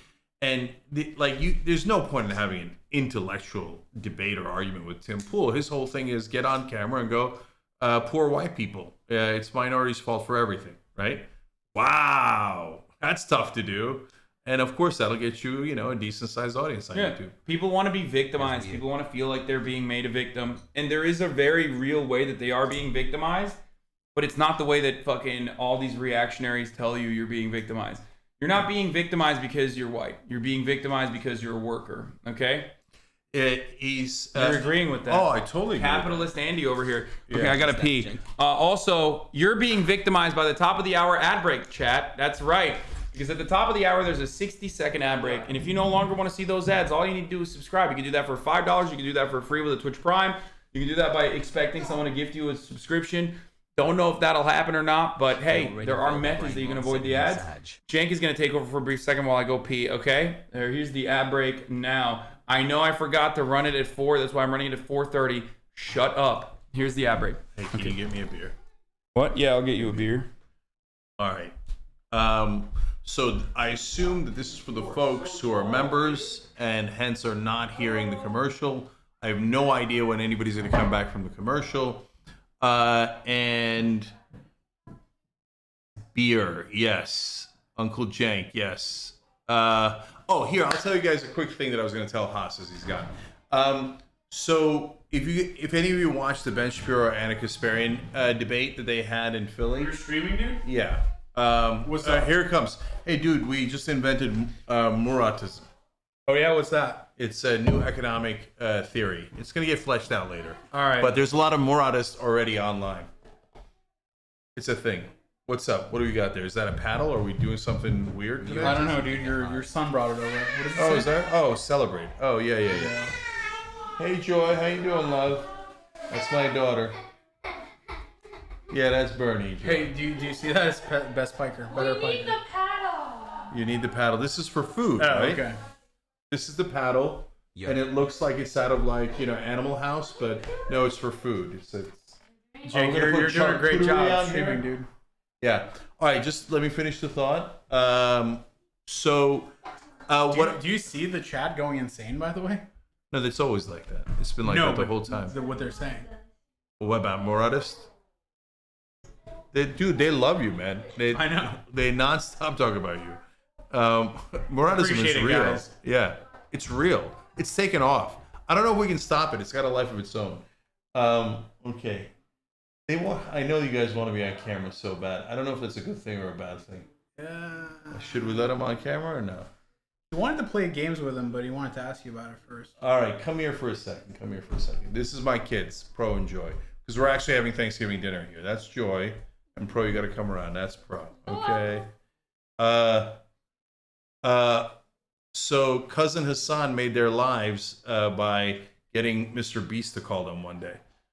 So wait a minute, you can't do that, you joy head.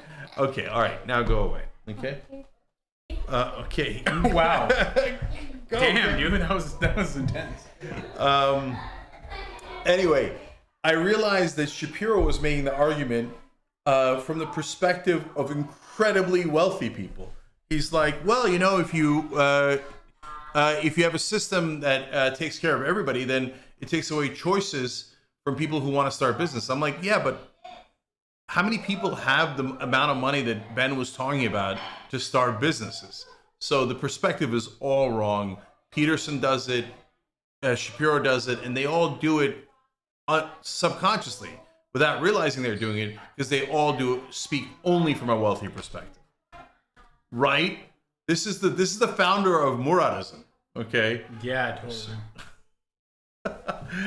Okay, we were talking about your theory on bread and how it's stable prices throughout the country. Oh, dude, yeah, that's my favorite. I told him your bread theory. Here you go. Oh, thank you, brother. Damn, wine and then beer. I told him your bread theory. I'm and hungry, man. They loved it, and they're calling themselves Muratists now. All right, have fun. What's up, dude? You want to get the smoke in Mario Kart or what? Yeah, Pro. Are we good now? Stream, by the way. Now that what? Pro and Joy were on the stream. Oh, I don't care. Are we good now? Now that you've been on my stream? I don't know, but he's a bit of a cult hero online. It's not a big deal. No, he has stands. Like he literally has stands. I'm gonna build out Muratism. We'll do it over dinner. I'm a MLM, a Marxist-Leninist Muratist. Don't Don't get him started on unions. He's who, Murat? Yeah. A Muratist could be that someone who gets that capitalism gets you to live on the bare edge, on the razor's edge, by keeping bread prices stable. See, they know. Chat knows already. He's anti-union. He's not anti-union, but he does. Who, Murat? Yeah. He's. I'm not gonna get into it. He doesn't appreciate that. That all the Trump supporting union Andes are like bullying engineers. And it's work. It has really changed the way I look at things. With grievance. Let's definitely not like talk you about in his this world. Yeah. Anyway. People still think I'm anti-union, even though we literally have a union at TYT. Yeah, that's true. They say, no, it's wonderful. They say I'm anti-union because they say you're anti-union, even though I was critical of you at the time. And it's like ridiculous, but you know, fucking people literally yell at me. Hasan is definitely not guilty of his uncle's crimes. Let's put it that way. Besides which, we have a union, and they ratified, by the way, unanimously, which almost never happens, because we have awesome benefits. Yeah. Are you gonna do band appeals? No, my whole family's here. I don't think we can do band appeals anymore. Wait, does Pro and Joy want to come on? We can play Mario Kart together. You want to have Pro play against you? Yeah, I want to beat him. Yeah, let's do that. Does he want to be on the stream? I'm sure he does, brother. Yeah. Go ask him. Okay. Do you play Mario Kart? Me? You're better off playing. I want to see if he's... Can we play together? We can play together, right? Yeah. I have enough controllers. Bro, you want to play Mario Kart? But on stream. On the stream, kiddo. You're gonna be on camera. HasanAbi? You don't even. What are you? You're gonna play? Hey, what's up, Joy? Happy Thanksgiving, Hasan. You want to play Mario Kart? Yes. You want to play Mario Kart on stream? Yes. Hey, am I the coolest cousin because I introduced you guys to Mr. Beast? Yes, definitely. What did the people think at school? Did you show them? No, because my dad hasn't emailed me the picture. You haven't emailed them the picture so we can flex that he met Mr. Beast? No, they flexed to their friends who came over, but not. But they're not gonna believe them at school if they don't show the picture. I did, and they believed me. Okay, good.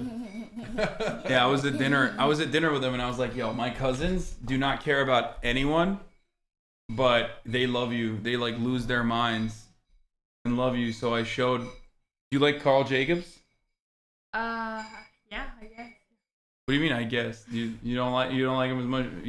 Have you seen the Squid Game's Mr. Beast video? Yes. Did you like it? Yes. In fact, they showed it to me. Like I didn't watch it, but they're like, "Oh, Mr. Beast is Squid Games." Who else do you watch? I watch Mr. Beast. You already said that. Yeah. Well, I also watch Socks for One. You watch what? Socks for One. Oh yeah, you told me about this person before. I don't know who that is. You do film theory. Yeah, I also like watching film theory. MatPat? Yeah, MatPat. That's what I was referencing earlier. That's just a theory, a game No, theory. I got it because I watch it with him. Oh, okay. People were making fun of you. They were saying that you wouldn't know that reference because you're old, but No. I got an 11-year-old son. There's a point. Yeah, there's a point in which, like, when you're old enough, you get to know what the newest culture is because you have children. Yeah. Like these. It's like old man strength. It kicks in at some point. Okay, so you want to get waxed 16 months later. on Mario Kart or what? It's gonna be embarrassing. There's like 30,000 people watching. I want to play. There's not 30,000. 26,000 people watching. The world's oldest juicer? No, he does not watch XQC. He doesn't watch Twitch. They're not allowed to watch Twitch because I curse too much. So mom and dad don't let them watch me or Twitch in general, I don't think. No. No? Do your friends watch Twitch? No. They all watch YouTube? Yeah. Less than 3. Brand risk? Yeah, I got potty mouth. I'm a brand risk. Great job, mom and dad. Awesome. I mean, I don't know about that. They should be learning. Yeah. Wait, why is this not working? Oh, there it is. Oh, Mario Kart. Okay, we're gonna play a quick game, okay? Okay. Okay. Okay. Bro, what are you even playing? You're like a Madden. You play Madden now, right? Yeah. I also. Terrible. I've been trying to get him to stop, chat. I want him to stop playing Madden instead and play. He's gonna beat me for sure. He's got more experience than I do. He hasn't played Mario Kart in a while. Yeah. No, I play But when he you guys usually don't. gets first or second place. Oh yeah, he's gonna cook me, dude. It's gonna be embarrassing. It's gonna be so much worse than. It's gonna be so much worse than losing to like Pokemon and whatnot. Okay, here you go. I usually get. Do you want like, to? Do you want to play as well? I usually get like 11 to 12. Okay. Do you want to? Okay, so you're back. I think you guys should go mano a mano. You should do 1v1. Yeah, I think so. Okay. All right, we'll do 1v1 then. But I'm really bad. Only if I just. Okay, we're gonna do 1v1 first. Okay, and if you want. Oh, they want to play enough. No, we're gonna return the menu here. Put him on to Breath of the Wild. I bought him Breath of the Wild. I gave him like a bunch of cool Breath of the Wild stuff. He does not care. Okay. I tried my hardest to get him to play cool stuff instead of whack stuff like Madden. Chat. He just will not. I also play Super Smash Bros. Oh, I never play Super Smash Bros. You destroy me in that. Yeah. He just says yeah. No, for sure. He would. We 100% would. Now he's beating me so bad in Madden, it's almost pointless. Oh, yeah. Well, you don't know. You don't play games. Yeah, only with pro and barely. Wait, what is there? Oh, they're gambling. Is Hasan going to win to both kids? Okay, first of all, is Pro and Joy both kids? My moderators are setting up gambling. And they said no. 12 million on no. 6 million points on yes. They're doing Gamba. Is that actual gambling? No, it's not real money gambling. It's just like... okay. Because I got it at even odds. I don't know. By the way, people are gonna complain and say you said both kids. Mods. Oh, you want to do Zelda? No. The character's name is Zelda, not Link. Which one's pro? Are you Bowser Jr.? Why not regular Bowser? Why Junior? I don't Oh, so know. Pro's Junior is a blue. light here. Pro's blue. You feel like Bowser weighs down the car? No, there's. Whoa! What is this? That's a Mercedes too? What? That's crazy. Pro's blue, right? Pro's the one on the right. So he's the blue one. Well, they There's keep blue and changing. He's yellow. Bowser. He's Bowser. He's He's blue. Yeah. He's Bowser Jr. Oh, this is wild, dude. I kind of like this. I like this. Bro's ready, man. He knew what he wanted. You're still trying to figure it out. I'd be trying to figure it out. He knew. Pro, what do you like? I don't know any of the maps, so you choose. Pick the mushroom one. Oh, okay. He knows all of them. He's like, pick the mushroom one. Okay. I am gonna lose so embarrassingly. No, I got it even odds. I'm telling you. No shot, dude. I'm Dude, so bad at you're this a game. professional, man. I'm so bad at how this to game. do the like special stuff. Like what special stuff? There's special stuff? See, I don't even know that there's special stuff. He knows that there's special stuff. You do this. Which I forgot which one. But I don't know. It's the Oh back god, oh one. god, oh god. I'm gonna lose. I'm gonna lose to my cousin. If it doesn't work, it's My the 11-year-old other. cousin. It's embarrassing. Everybody's obviously rooting for Pro, but I still, again, even odds. What are you doing? Kids. 11. What happened, Paul? I got a bad start. It doesn't matter. It doesn't matter if he gets a bad start right now. Refresh, Joy. Come on, bro. You got this.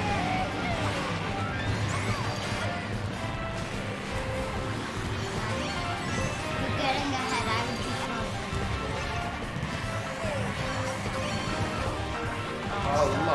Oh, I hit my own self. Not good.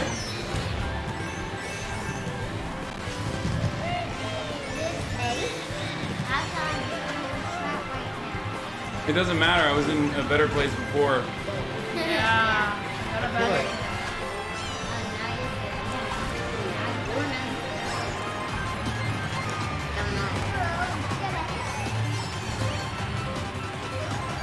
Oh, come on! I got nana'd.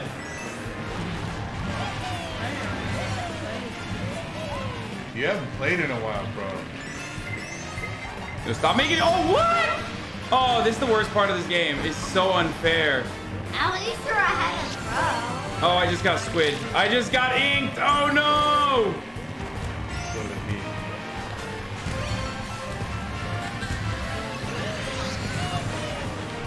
You know you have those things at the top.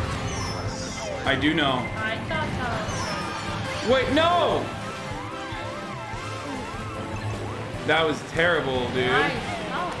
Yeah, you guys are both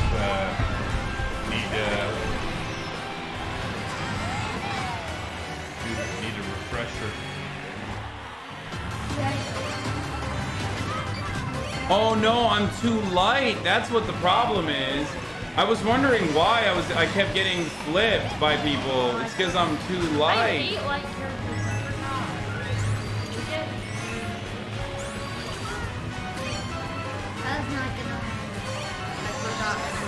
Oh god, every time. Oh, that's a wall.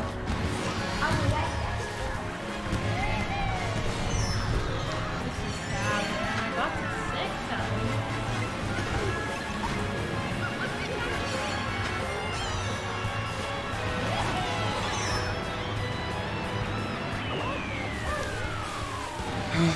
6 Where are my haters now? Third place.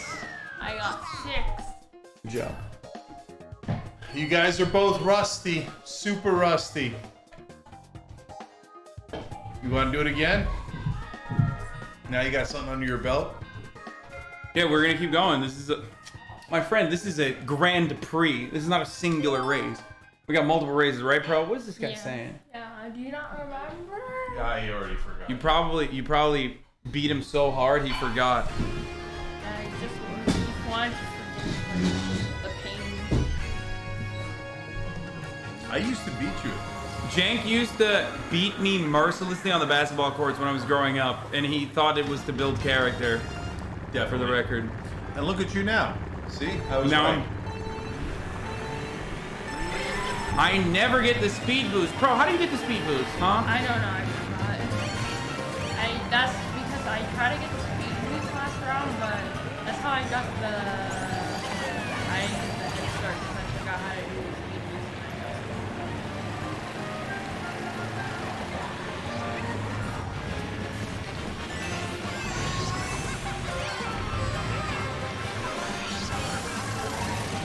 Third. Okay, you're both doing better now. Here we go.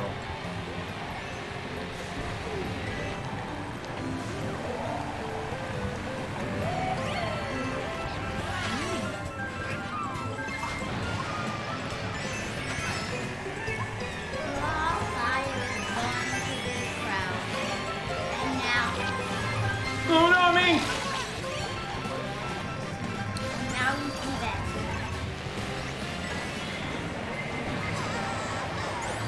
No! Ah! What? Dude, I just get double dutched.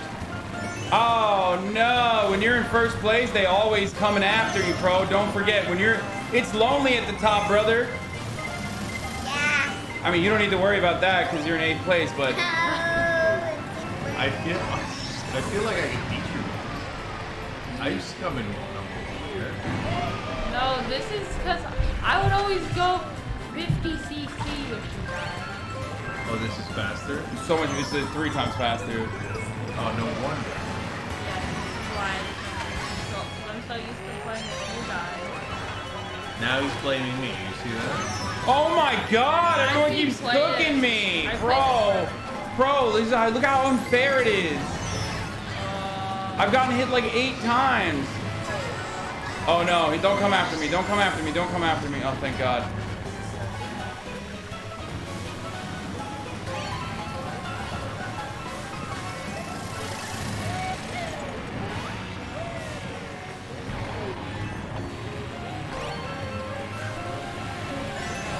This part is really difficult.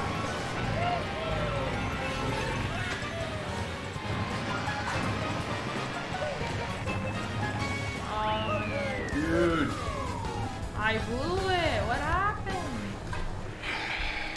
I'm bad with my character.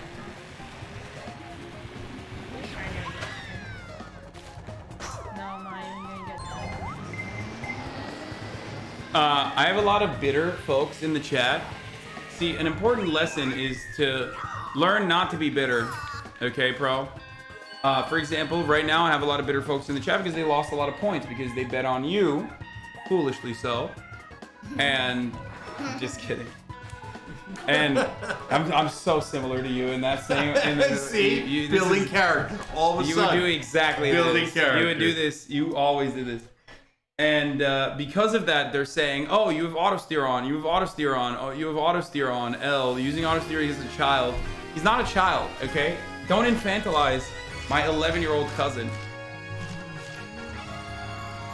He knows how to play this game better than I do. Why do you think 11-year-old 11-year-old cousin. Yes, what? You're a 9-year-old cousin.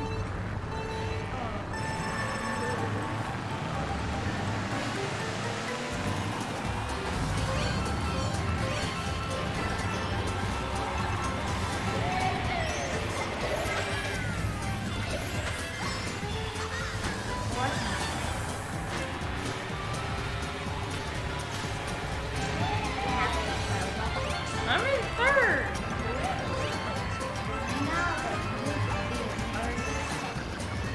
You don't go to top.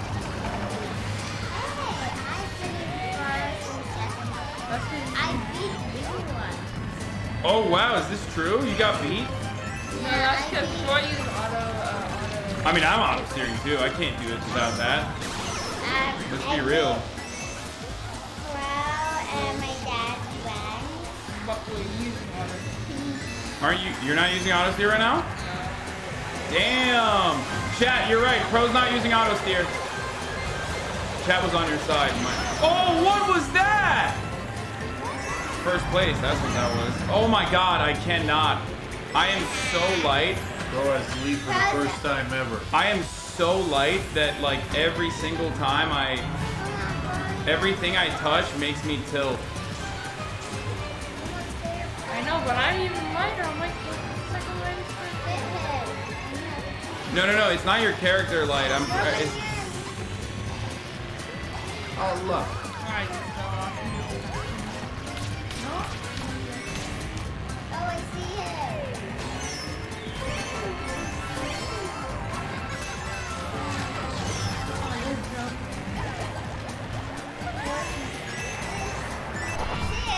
Oh, you guys are so close. I just got.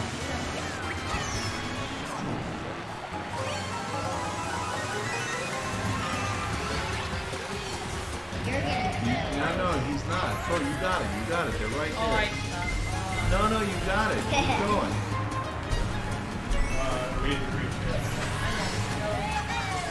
Alright, how close are we to dinner? Very close. Why is this like? Is this how a Joy-Con grip? I don't know. I don't know how to do any of that stuff. No, hold on. They're almost there. Oh, I'll use that one. Oh God! Oh! What is happening? I'm getting triple. I just got triple beamed for no reason. Wait, what is happening? No! Right at the edge! No! You're so loud. You're so loud. I'm sorry. I'm first place. Pro, you did great.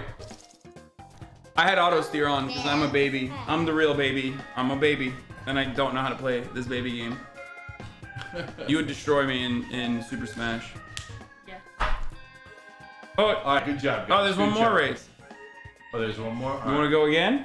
You want to keep going? You want to finish it out? Last one. Yes, can I try? No. Wow, Cenks said girls can't play video games. That's crazy. That's not true, my love. Of course you can. in the middle. This is the 4th race, right? Yeah, this is the last one. This one's really hard. Yeah. I don't like swamp ruins. They're in the middle, though. That's why.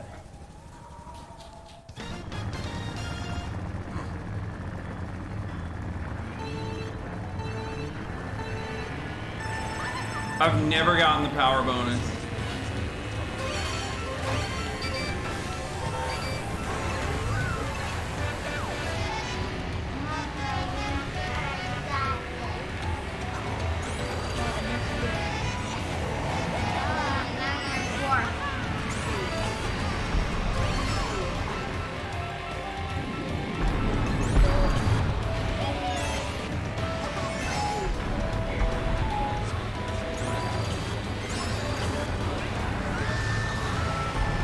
I dodged that expertly. No! No, no, no! What the? Oh, the rock smashed. Yeah, it's terrible.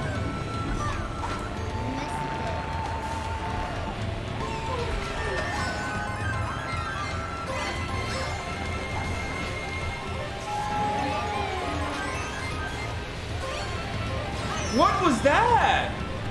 Wait, what does this do? Boomerang? Oh no, see, auto steer hurts sometimes.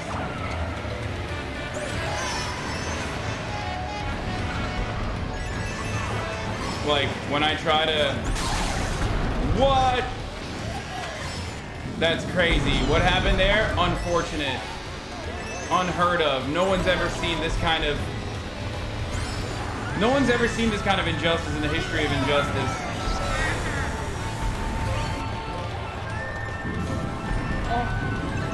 Wait, how do you get on this?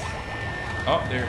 Oh, that was a good banana placement. We're almost done, Wendy. No, don't hit me. Don't hit me. You're gonna tilt me.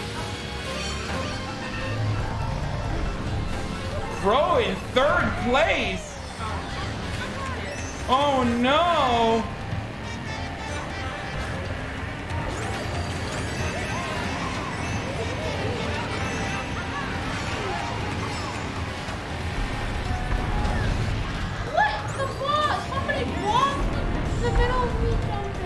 That's what happens. It's lonely at the top, brother. You gotta learn that. That's a lesson you gotta learn. That's what Mario Kart teaches you. Is that it's lonely at the top. And you always gotta go harder, faster, stronger, you know?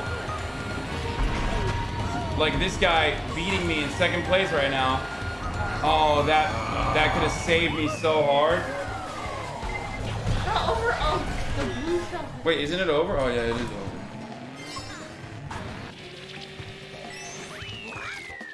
Oh, bro, you had it for a while. You had it. You were like number 3 at least. No, he was 2nd. He got up to number 2, didn't he? Yeah.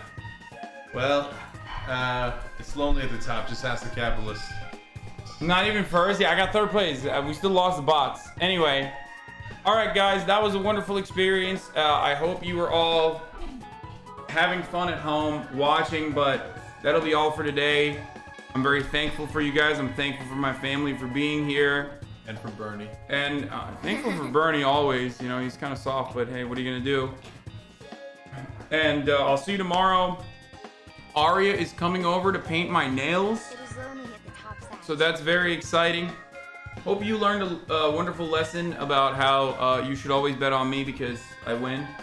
Sounds more like me every day. You should stop doubting me. And that's pretty much all I got. I hope you guys enjoyed that. And I'm gonna go have some fun with my family. We're gonna eat some, you know, meats and a variety of different foods.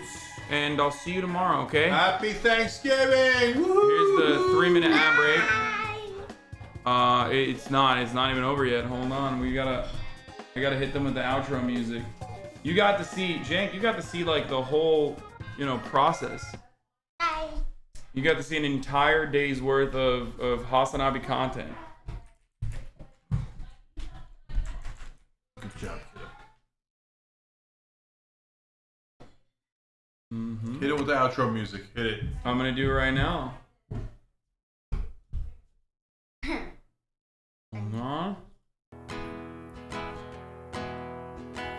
All right, everybody. Bye. Have a happy Thanksgiving. Happy Thanksgiving. Bye. Sunny Los Angeles, California, says Hasan. The stunlock to the stunlock to the topic that's just begun. There he is again. Hasan is streaming. Hasan is streaming. There he is again. Hasan is streaming. Hasan is streaming. Reviewing the PO box, Uncle Euger's face.